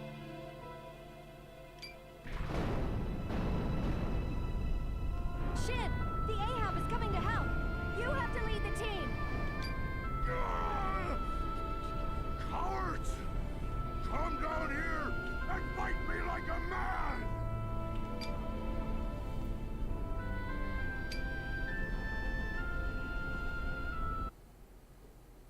Wait, these things fly?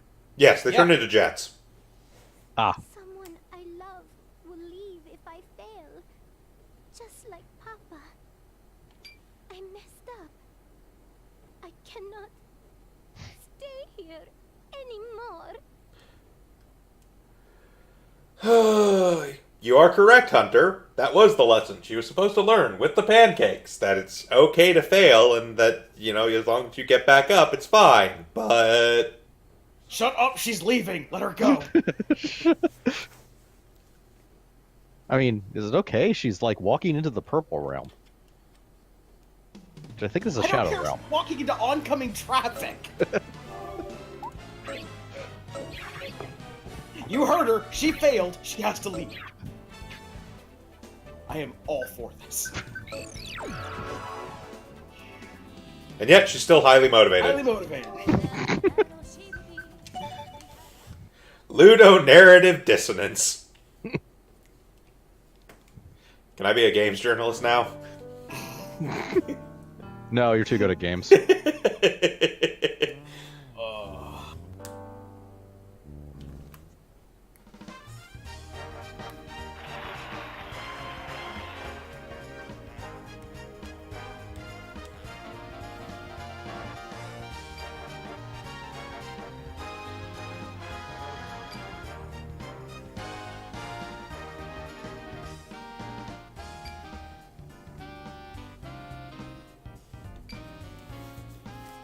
Legally allowed break. What part Karen of anything Pulp you're doing doesn't is like legal? that. And also, it's 1928. There weren't really labor laws yet. Yep. We didn't evolve ethics until the 1950s.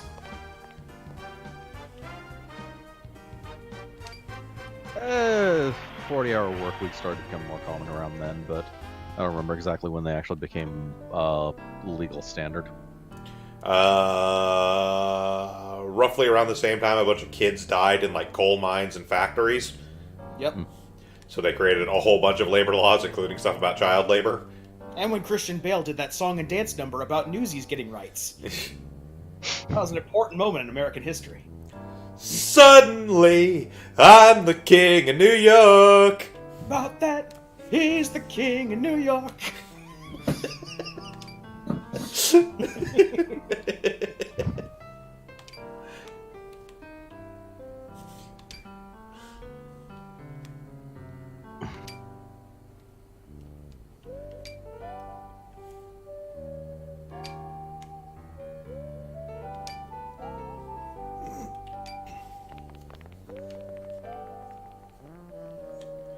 I'm amazed you didn't put a tracking device on her. I don't have those. What kind of tech level do you think we're at here? We just have steam-powered pocket watch camera phones. You couldn't trace her SPS? Steam positioning system? So to answer your question, yeah, pretty much that. The technology is whatever you make up, so I'm pretty sure they have them if they want to.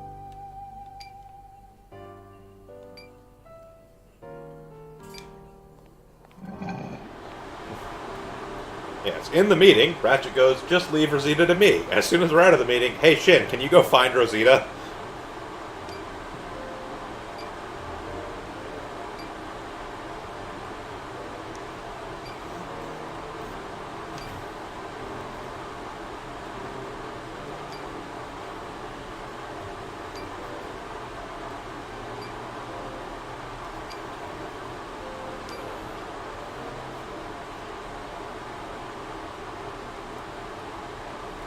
So now it's your job to go out and look for an 11-year-old? Basically.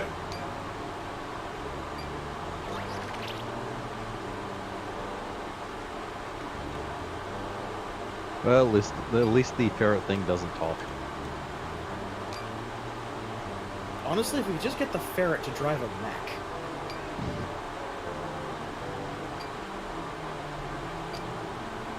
Maybe we do like a Funsaiki thing where we give the ferret his own mech to start with as like a companion unit. He'll learn to drive it, and then we can graduate him to a full code. And then we can go on a date with him. Wait. I'd rather take that over the option we get.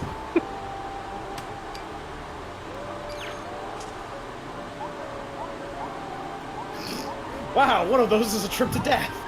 Yeah, pretty much. I love that you do get the option to play him as just the obnoxious jackass. Yep.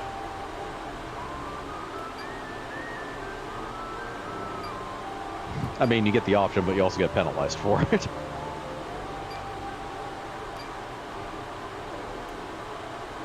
I mean, still totally possible to beat this game while still pissing everyone off. It's just much harder. Yes. Hey everyone, I bet my uncle would have gotten along with you. Hey, finger guns out. I am never letting any of you live that down.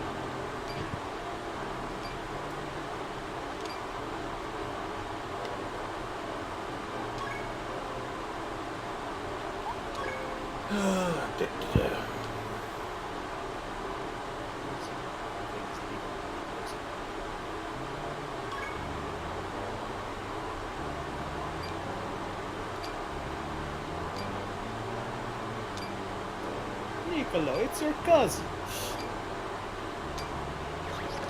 Are we going bowling with the ferret? Man, Again, I wish this still game better had, than some of the options. I wish this game had a bowling minigame.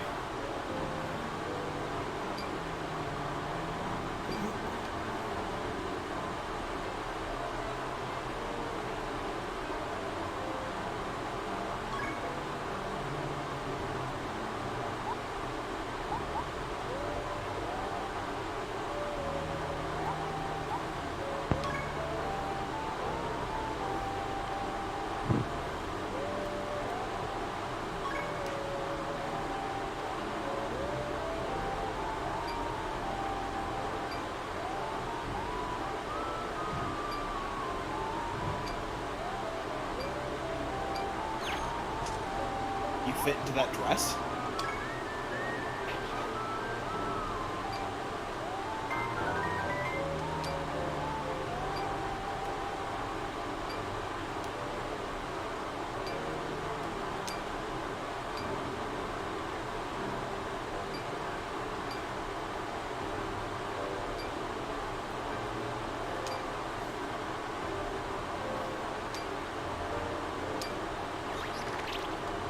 Oh, and you have someone else sew the dress onto you.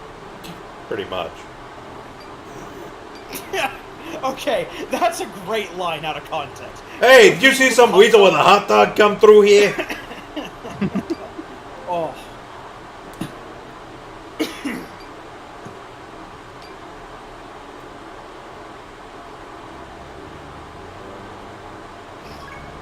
Very nice place. He's stealing money with that.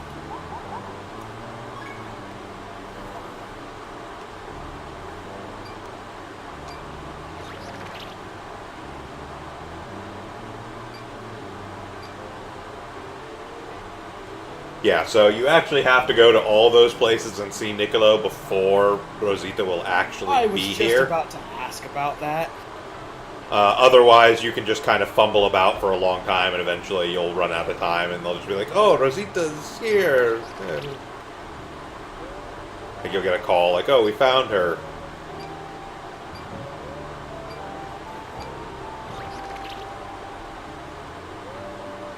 Games that punish you for not knowing exactly what to do by cutting out content. It doesn't matter much. It's just relationship points, basically. Oh no, she's on the regret, just like Lelouch was.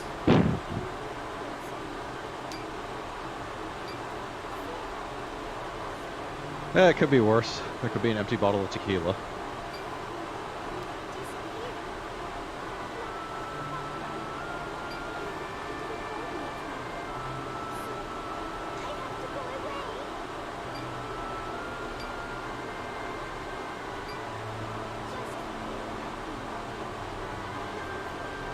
I've been eating those.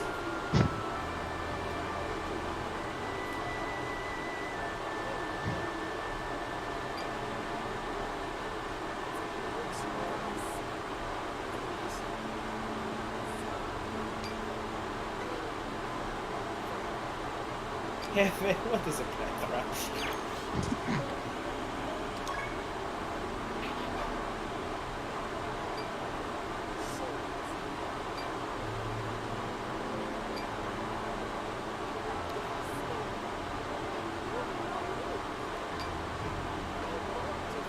We very quickly sent Rosita's father to a farm where he'll be much happier.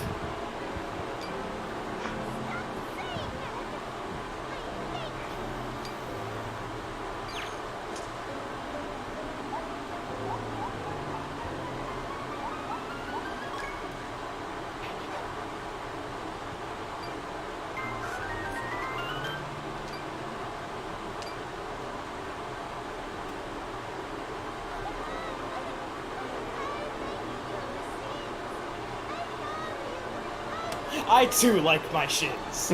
They're an important part of my legs.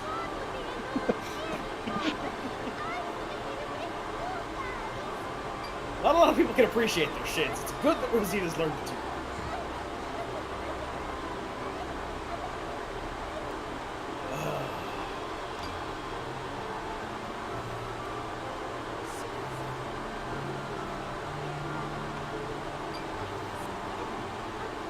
We're not actually in the room, she is literally talking to her shins. Yeah.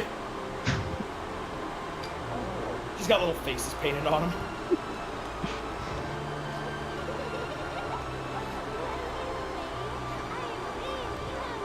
This game is actually taking place entirely in her imagination. Just staring into a snow globe. No, no, No. not everything takes place in St. Elsewhere. Not a snow globe, into her shins.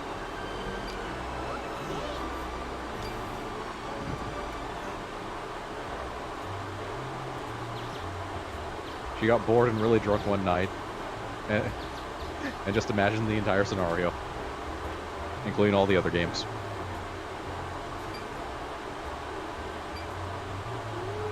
I'm with Tolkien, I hate metaphor. It happened. Civilizations are built around concentrations of pneuma. Demons periodically attack, and our only hope is a troupe of actors who also moonlight as mecha pilots. It happened, and you're gonna like it, goddammit.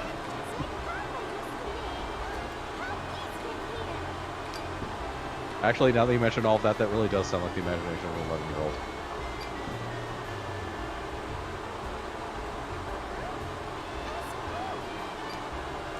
So you can't see them because the camera can't see them.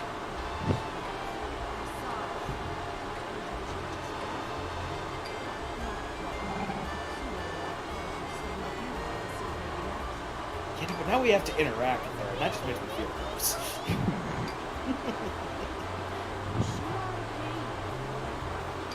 Your facial expression belies the irritation in your face. Learn to read a room, Subaru. Nobody asked you.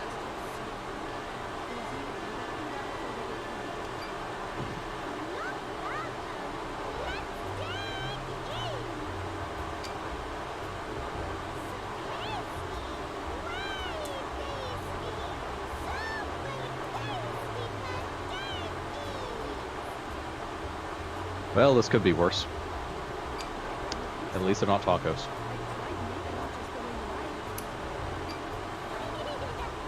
Yeah, now that I think about that, I am surprised that they didn't do that.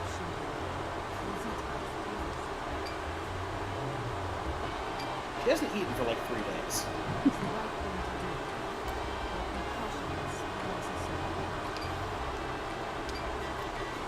Was I mishearing that, or did you say compassion?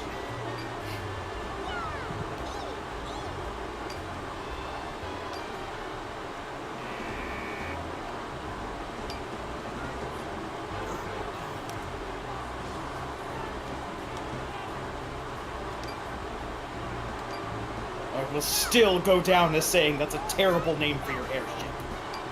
Yeah, Hunter Green, you do have a point. I don't think I've actually ever seen tacos in Japanese media.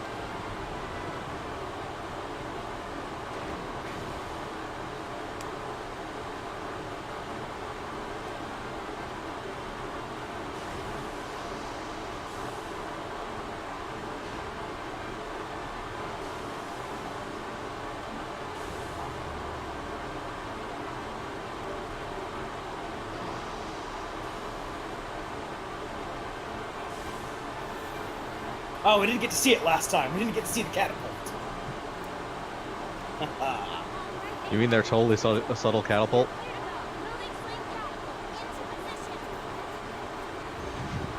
For their covert operations? The battle ballista.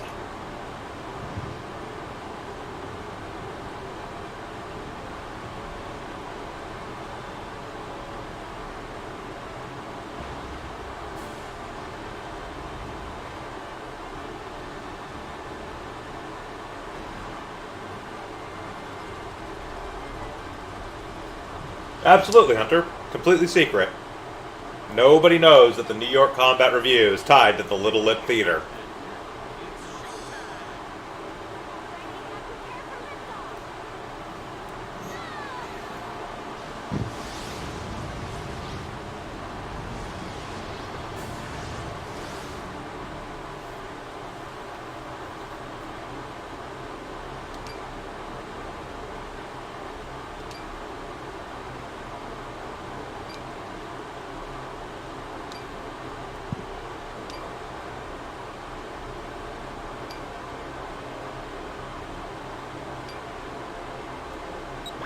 Observe the viewing globe. Yep, that is a globe.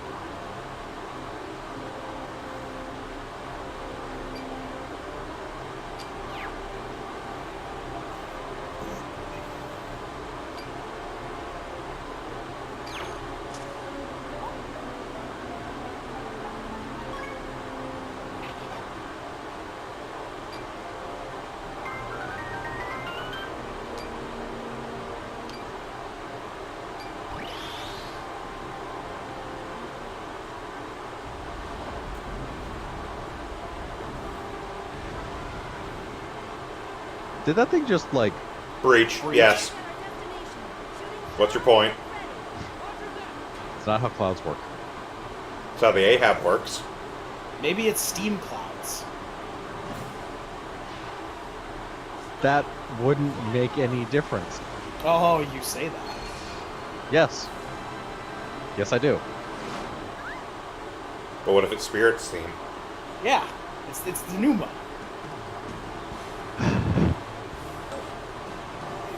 I'm not talking regular steam, I'm talking steam. Alright, we're going to take a brief break here for just a minute, because my drink is empty. I'll be right back. Yep. Nope. While you're doing that, I'll go get a drink. Thankfully, my headset is wireless.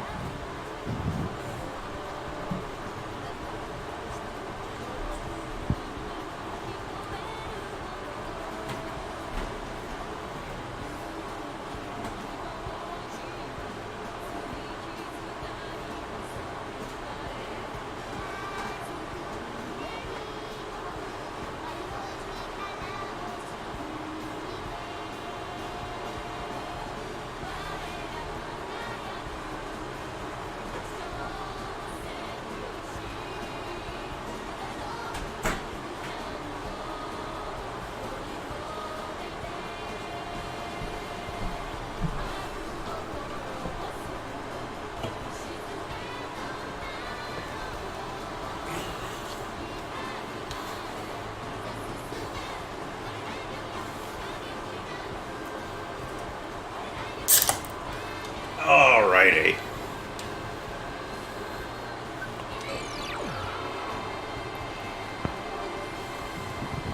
As you can see here, Rosita has plus 12 attack, plus 10 guard.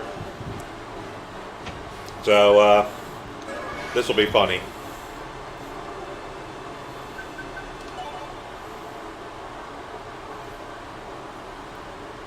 That's generally how you know you're at the end of a chapter. There Yeah. may be a couple fake-out battles before that, but by the end of the thing, you've been doing all the proper stuff, they'll have a 12-10. Well, it's not only that, but it's also just literally that whole, like, selection between, something along the lines of New York Combat Review, let's go, Yeah. or like a character-specific one. That's always at the end of their chapter, essentially.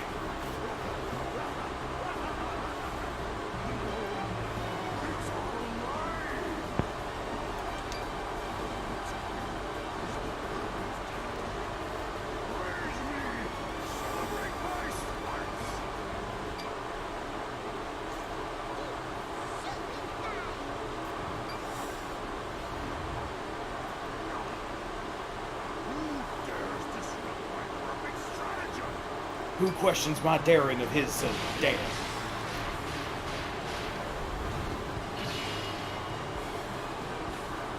Oh, also, I was wrong about her guns. They're even worse. Huh. They're a twin-barrel bolt action with a single bolt action on them that can rapid fire. Yeah, basically. No. Thank you. Coward, you stupid! She just said our name! Besides, this isn't the first time we've met. Yeah, I knew that. I was just pretending for dramatic effect. Can we invite him to the combat review? We'll trade you the 11-year-old. It's time for the kill boss. It's my ultimate combo move, the Kill Crusher. So I'm going to assume it's just hit something with a big object. Nope. It's his robot. Ah.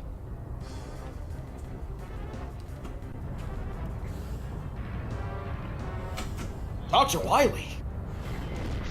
But which, I mean, it's just a big skull that he wears over the top of himself. Oh, fantastic. With cannons for eyes and one on top of his head. And, like, missile launchers. No, Dokorobo is my favorite character in this whole game. That's magnificent.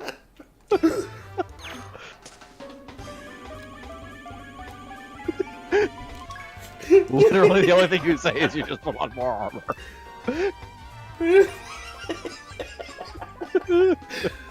And yes, Hunter, that's part of what makes Dokoroba so amazing, is literally every line from him is like he's cutting a pro wrestling promo. Yeah, come on! You barely changed at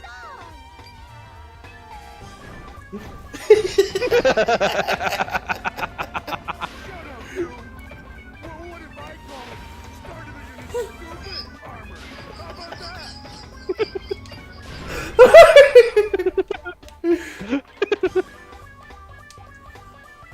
How does that feel? Does it feel good? Huh? What is your problem?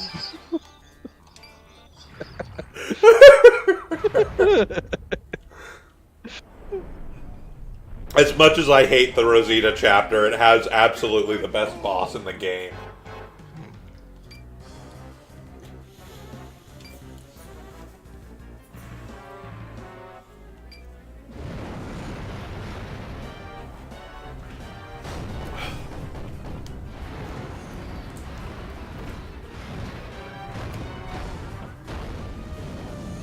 And now you get the gimmick of this combat chapter.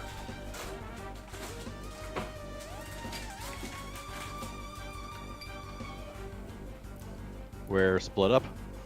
We are split up, and we have to take out the cannons before we can advance. Ah.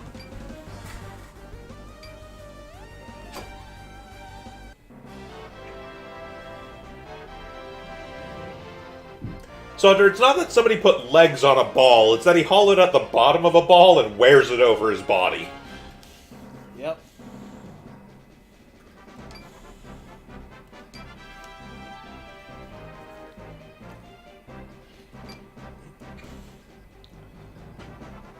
So yeah, basically you've got a layout. There's 5 roofs plus where Dokorobo is, and you cannot... So, on the left-hand side, the cannons are aiming at the transition between the right-hand roofs.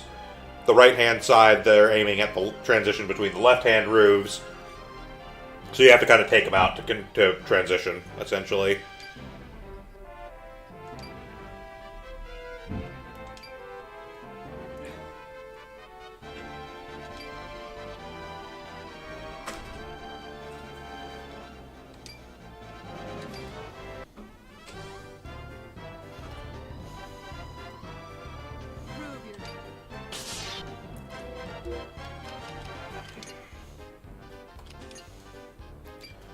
So, defensive stratagem. Yes, sir.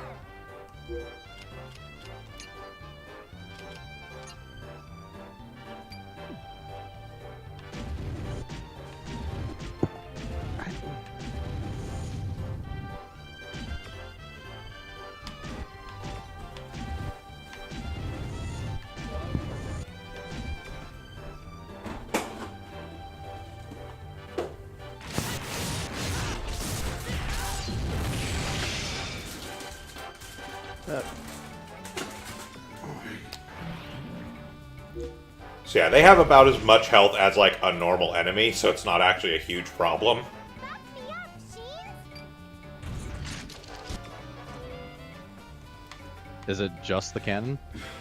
Well, there are enemies around, but, like, basically...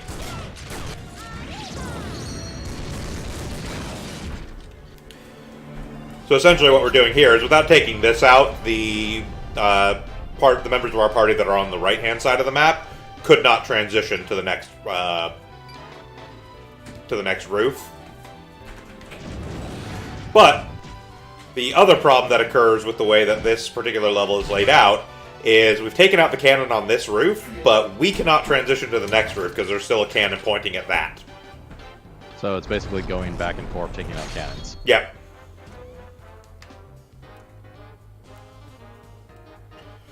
So you can see here, they're starting on a roof that does not have a cannon on it.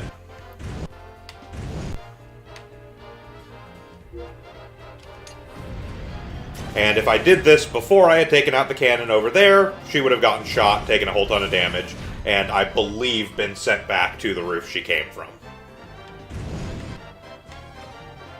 I don't know for sure, because I never actually do that, but...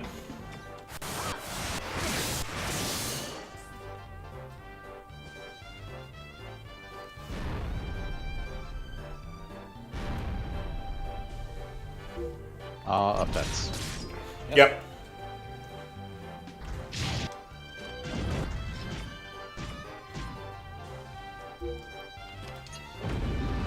I'm not entirely sure why that enemy exists on that roof, frankly.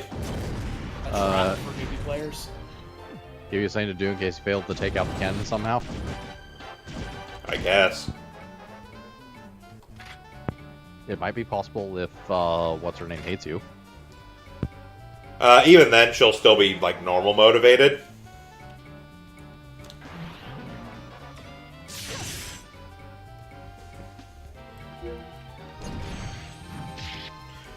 But now we come to what's actually the problem with this, is that because they had to transition a roof and use a lot of their movement on that, it's almost impossible to take out the cannon on this side in the first round of actions from Subaru and Karen. Which means that basically the next round of actions from Taiga and Rosita are going to be just kind of fiddling about killing off the dudes that are on the roof they're on, because they cannot move to the next roof. Oh yeah, also there's friendly fire. I assume this repeats back and forth. Kind of. It's not as bad.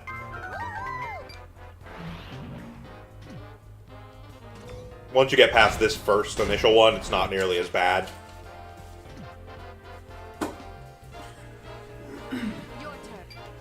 Because, like, for instance here, I'm going to kind of already position myself to be ready to go to the next roof while I take out these dudes. I take it you have to be in specific spots in order to actually transition. Yeah, since you weren't here for the last time, essentially how it works is if you look down in the bottom right, I have a map of the area. And it'll kind of tell me, like, it'll light up the section when I actually am able to transition. Ah, okay. So, like, right here, you can see I could actually move over to the right-hand side of the map, but that's kind of a waste. And when I go over here, I can actually move on to the next area, but right now I would get the hell shot out of me, so...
Damn it. Don't switch targets. Stupid piece of shit. That This is should be motion. enough, though. Huh? Does this use the motion controls for this part as well? No. Okay, good. It's pretty much all controlled with the stick on the nunchuck, the D-pad, and the buttons.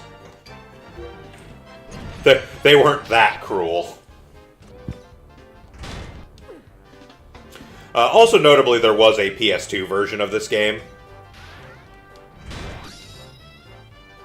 Which, you know, obviously did away with pretty much all the stupid motion control mechanics and replaced them with just the thumbsticks. So yeah, as you see, we take out the cannon, so now I can just immediately head off to the next area.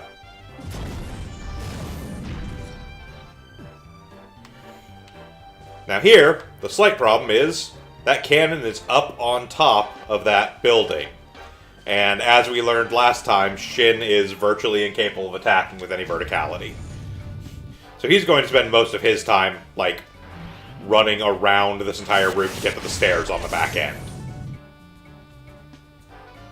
And meanwhile, Rosita is just going to shoot it. Yeah, Rosita's going to show up and blow the crap out of it. It will probably be dead before Shin gets there, honestly.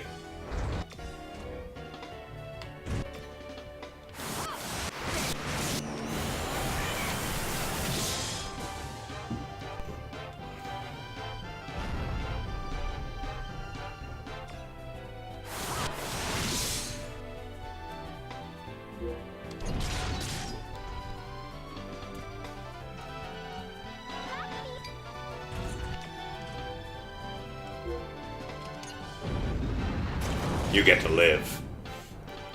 Today. Tell the others. Yeah, so pretty much, like, you can see, I can target the dude on the back end of that platform with Rosita. She does not give a shit about vertical.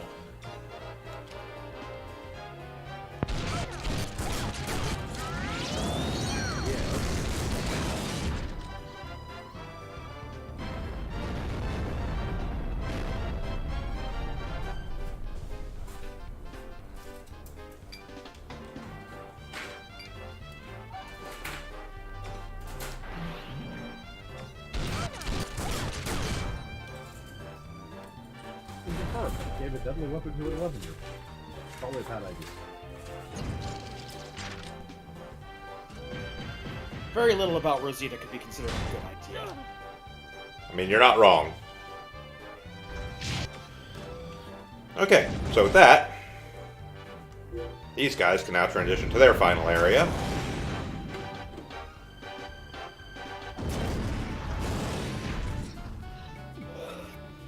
And as you can see again, we've got the thing up on there, but Karen doesn't really care about that much about verticality either.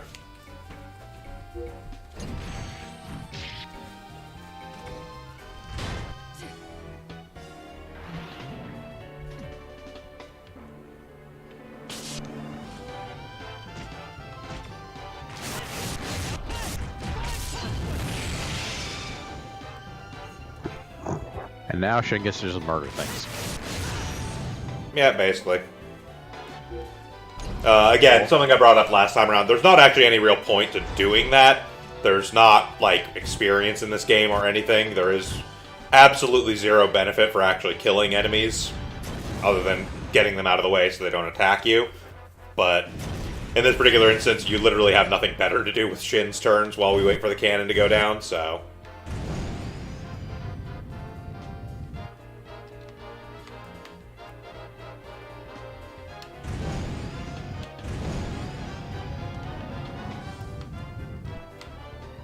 So, how does she get up there?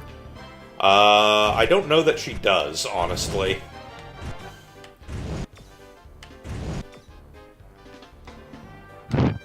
So you get to annihilate one of these small bots just because? Oh, nope, there we go. Oh, there we go. Yeah, okay. Had to get it from just the right angle to actually be allowed to walk up on that box. Apparently you have more, or it takes less action to be... So that was another thing we covered last time around. So the movement cost is actually only based on how far you go from where you started. Right. So because I am now technically closer to where I started than when I was all around the back of that thing, I actually get my movement back. It's a very silly kind of gameable thing in this, but it's how it's designed. It was absolutely done on purpose and is not just an oversight.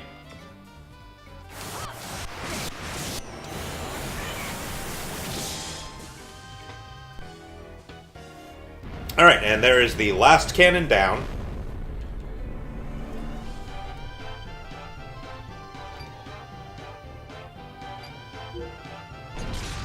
And so, at this point, we can head in and start actually attacking Dokorobo.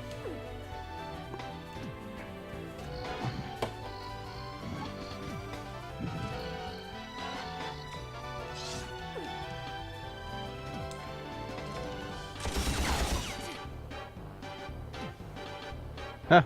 Almost looks like you've taken serious amounts of damage.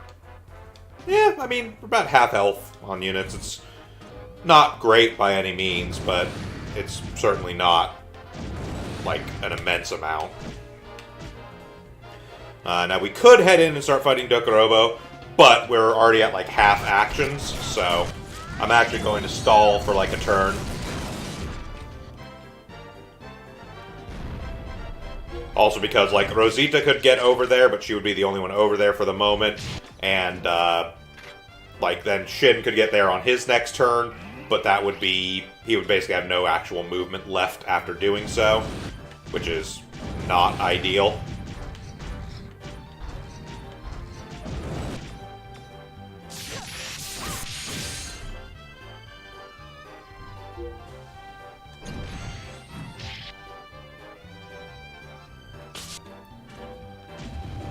So this is kind of a preparatory turn, just getting everyone into positions, doing some healing, stuff like that.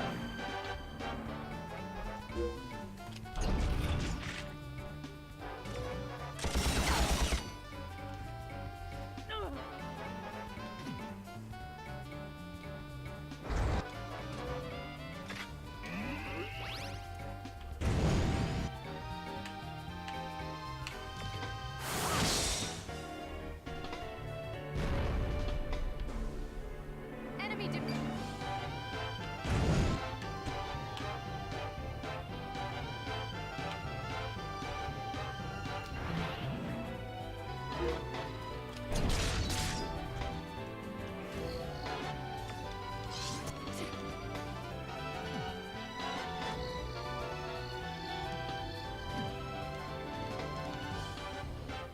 Alright.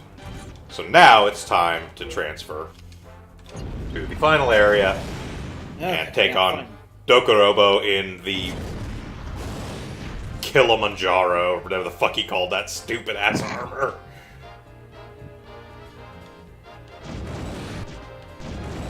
Oh, look at me, I'm a doofy skull. What the hell? We took out, what, a quarter of itself in that one? Something along those lines.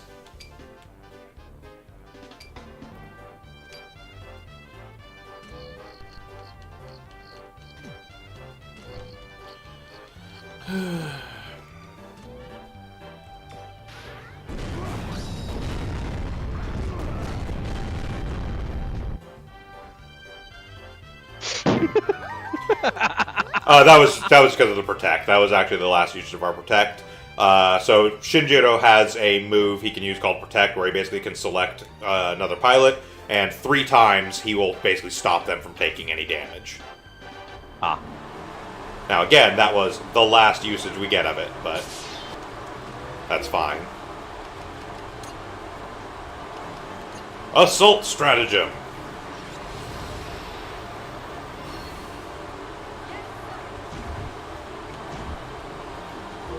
And we're also going to get to see another sort of cheeky little thing here that we did not get a chance to see last time around because there was no real need for it. So we have the Help Me, which we used previously, but it just kind of gave a boost. What Help Me actually does is summons in that unit from wherever they happen to be. So if you're in a different area, it will pull them into the area. And you get to do that once per battle. So I basically just skipped Karen having to actually area move on this one.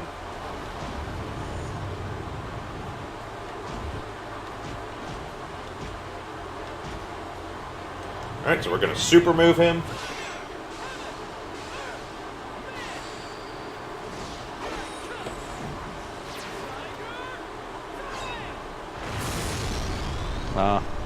The way I was starting, I was hoping he was summoning Captain Planet.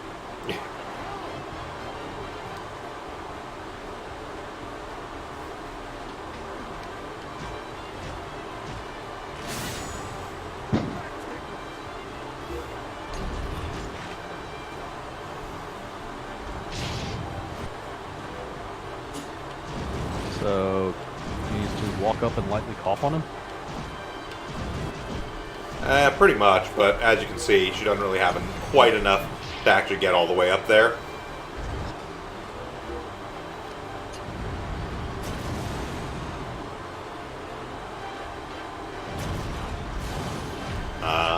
Subaru might, but probably not.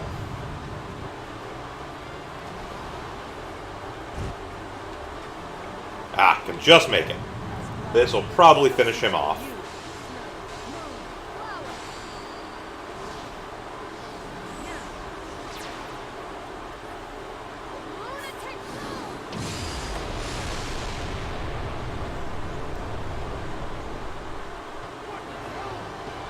Yep.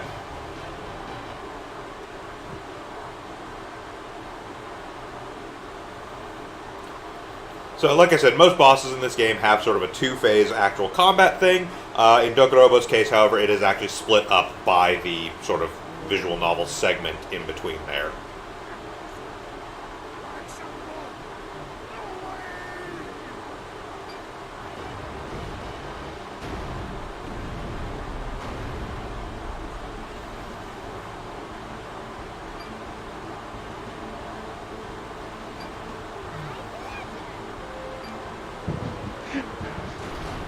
Why her in particular when you have all three of the other ones to support you? Because the whole thing was we can't get close to him because of the cannon fire.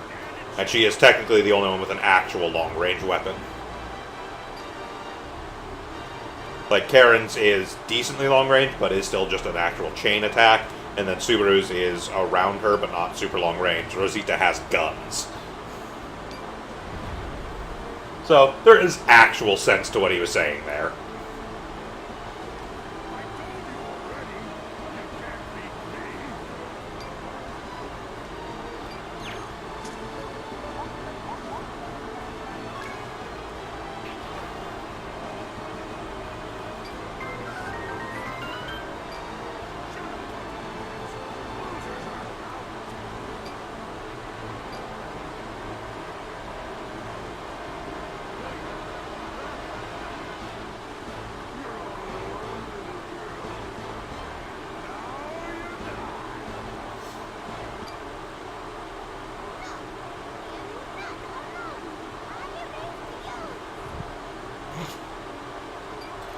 You guys also... That's not how that works.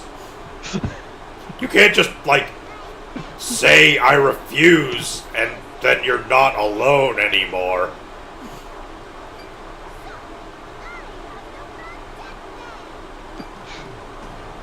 I mean, technically, don't they also have an airship? Yeah, they have the Ahab. It only supports when narratively convenient.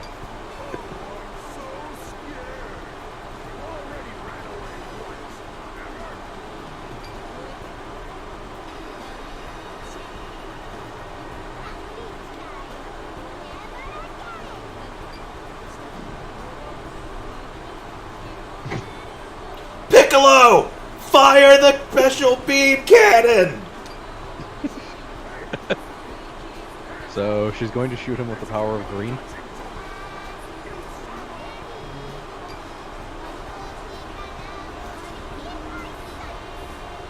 They're singing. To be fair, this is like probably the only not terrible song in the entire game. Like the actual main theme song. So the one where they actually put money into it. Basically.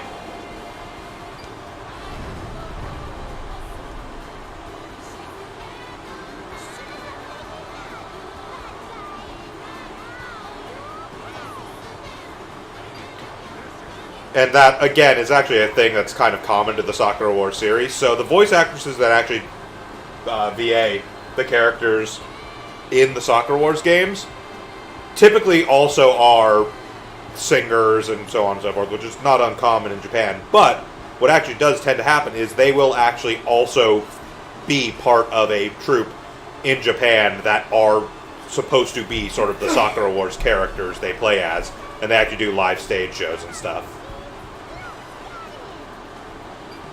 Do they also do live mecha battles? Not that I know of.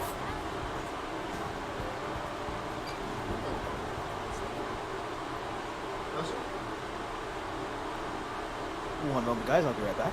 Yeah. Okay.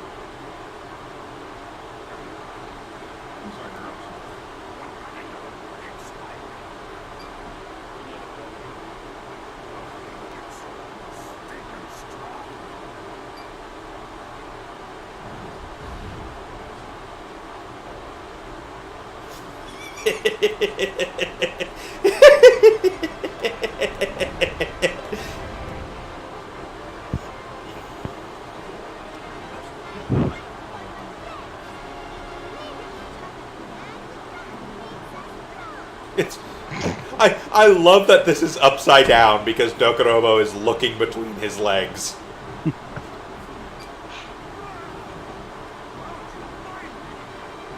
Seriously, you're a giant in New York.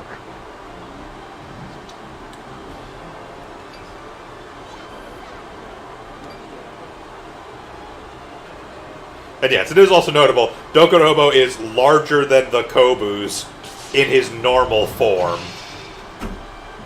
Not even counting the actual form. Is that normal for all the enemies or just him? Just him. Most of the rest are roughly human-sized. Yeah.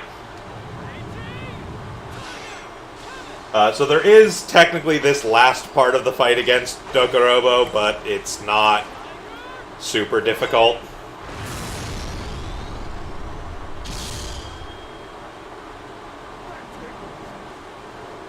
Like, he has a ton of health, but eh.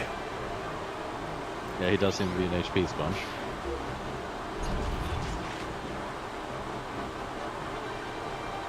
And this is also where he has sort of the multi-part thing, which is a standard thing of bosses in this game. Did his shoulder pads just go cannons? Yes.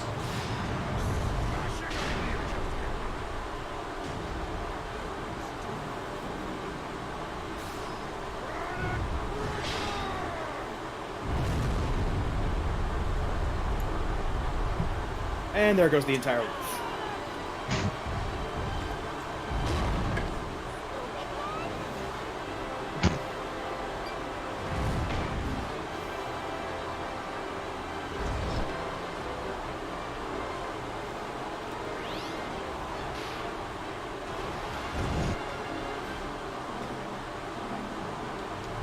As flowers bloom, so too shall you. Snow, moon, flower.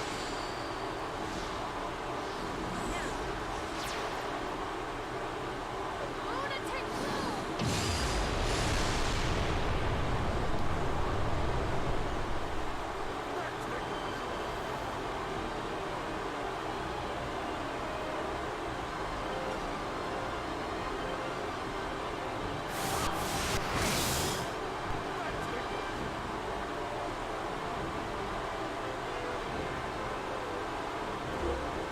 Oh, his individual shoulder pads have Yes. health bars.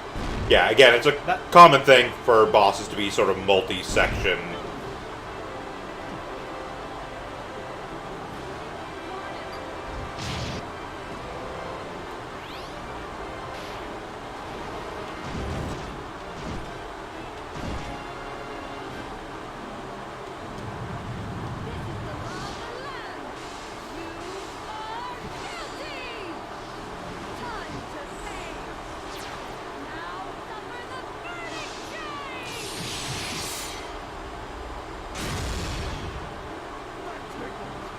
Habeas corpus!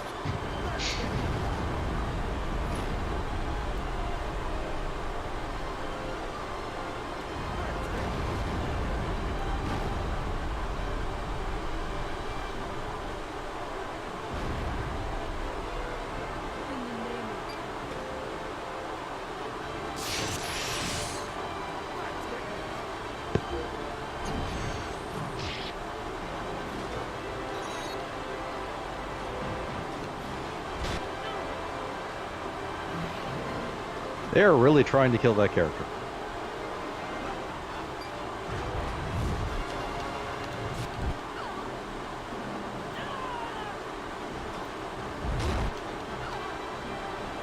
Trying nothing.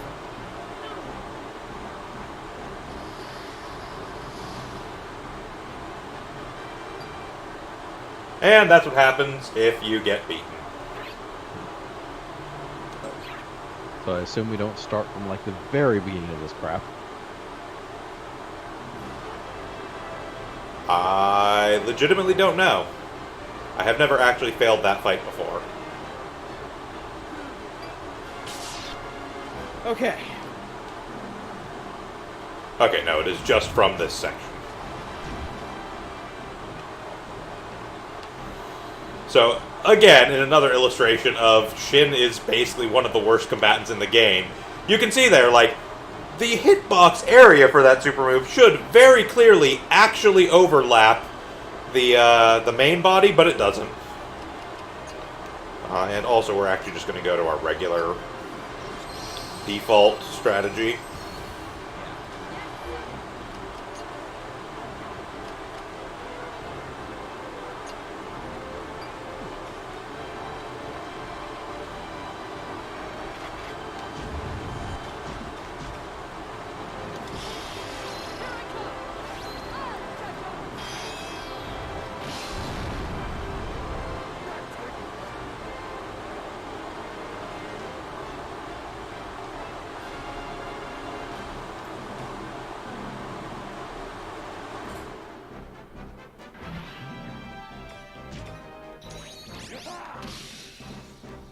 That's another thing, by the way. He has the ability to counter, and it will just prevent you from getting attack. Essentially cancel out your turn, and he takes no damage, and you take damage instead.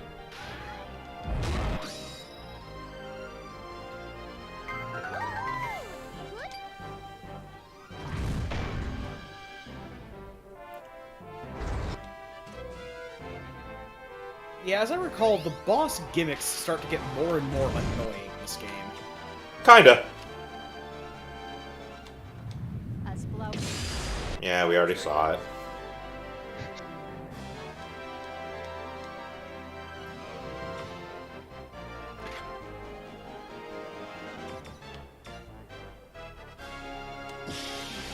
Sync with my move. That tickles.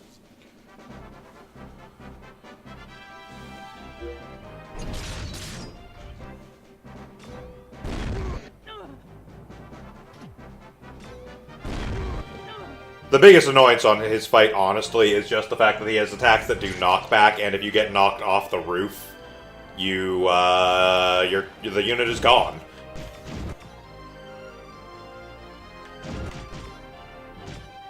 There we go. Yep, it's all about arranging things properly. Yep.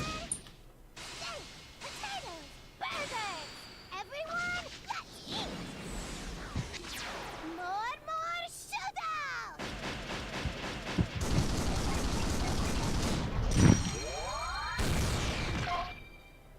That tickles. Ascot shot. So what you didn't see there was that the ferret actually gets shot out of the gun. We have trained it to act as a bullet once. That's the real meaning behind Plan B.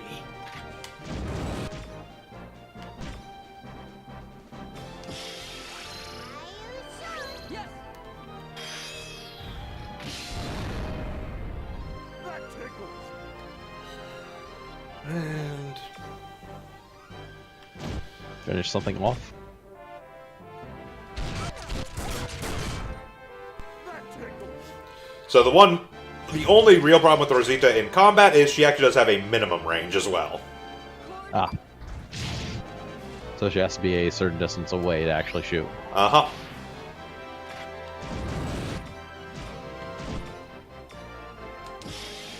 Let me. Yes. That tickles.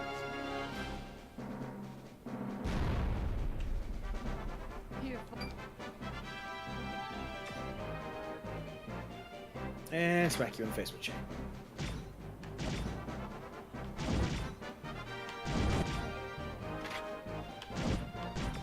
Fortunately, she can't get to the one person who needs health. That's fine.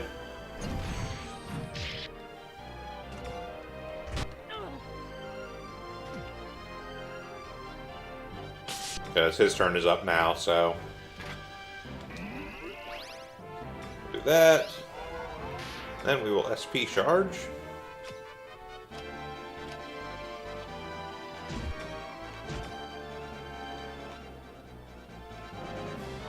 Okay, yes, we are getting both of them with that, so... Here I come. I'll judge you. That tickles.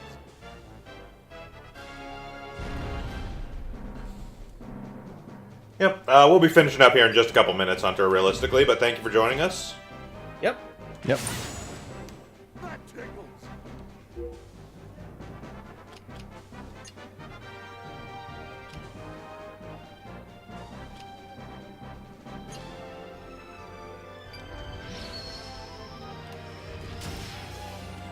Change it up.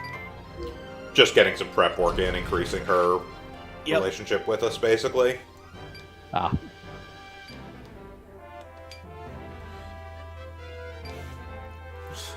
Oh, here it comes. The best thing Dokurobu does in the entire game. Yes! Hijacks the victory pose.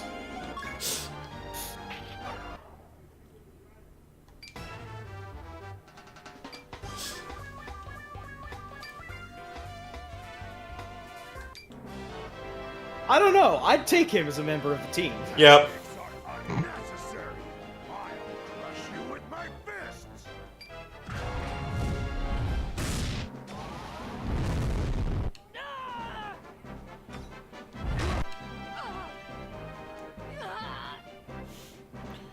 And off the cliff. Yeah. Again, there's very little you can do to prevent that. I just saw she was damn near center of that building, and he knocked her back across the whole map. So Yeah. there's very little you can do about that, honestly. That tickles.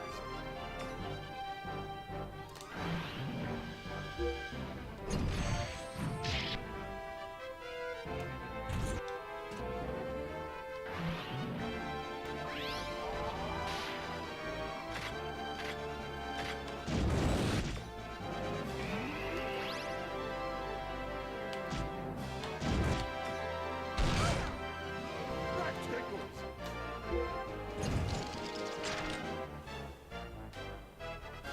Tactics up.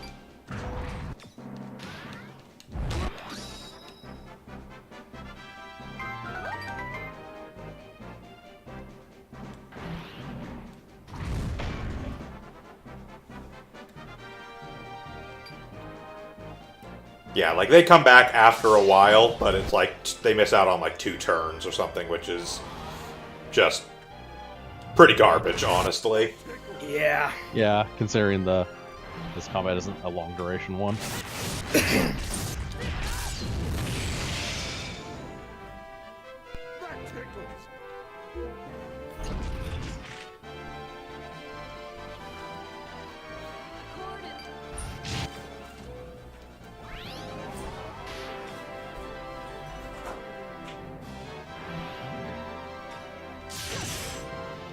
That tickles.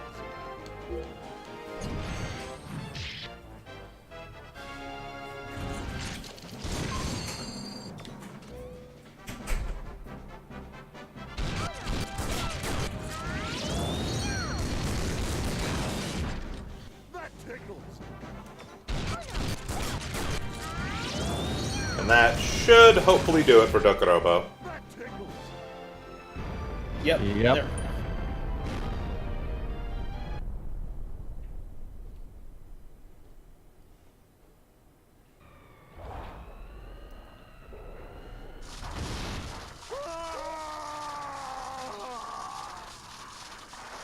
How did I lose?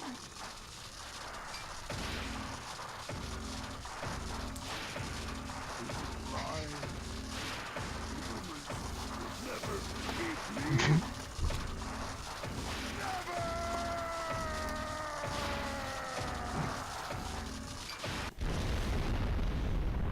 That camera's expensive. Stop beating your head against it.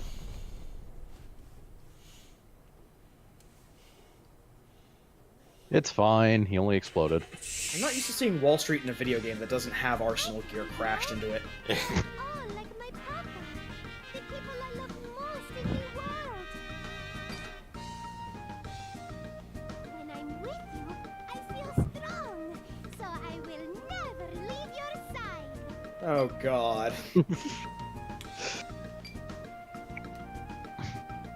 But The rest of the video game, she's just clinging to one of Shin's legs. I want pancakes. Hit the brakes for pancakes.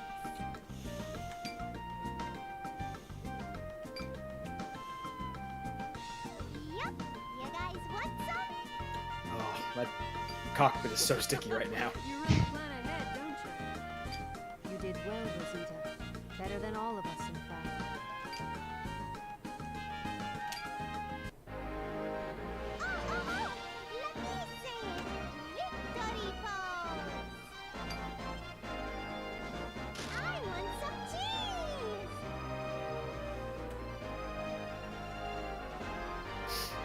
cheese. Subaru's got the right expression, just like the what Yeah. have I gotten myself into. Pretty much. This was terrible.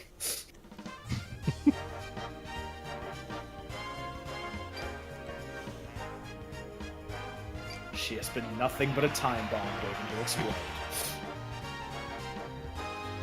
Rosita, you look much better. We have Shin.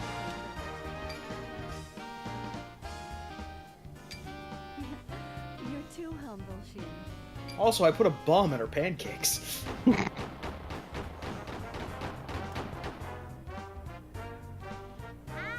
am sheriff of the jungle. Our fans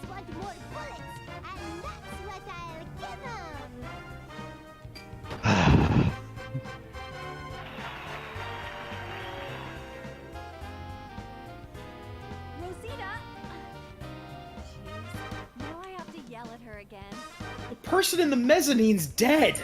Yep, and I am gonna share my fun with everyone. That is my newest rule.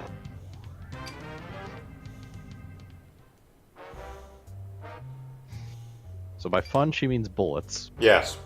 Come on, Rosita. Did you steal another hot dog? I cannot help it. Another great face from Subaru right there. Just like, this is happening. Yep. I can stop this. Rosita, stop running! Subaru, can you... She's headed... Catch her, Subaru! Huh? Rosita?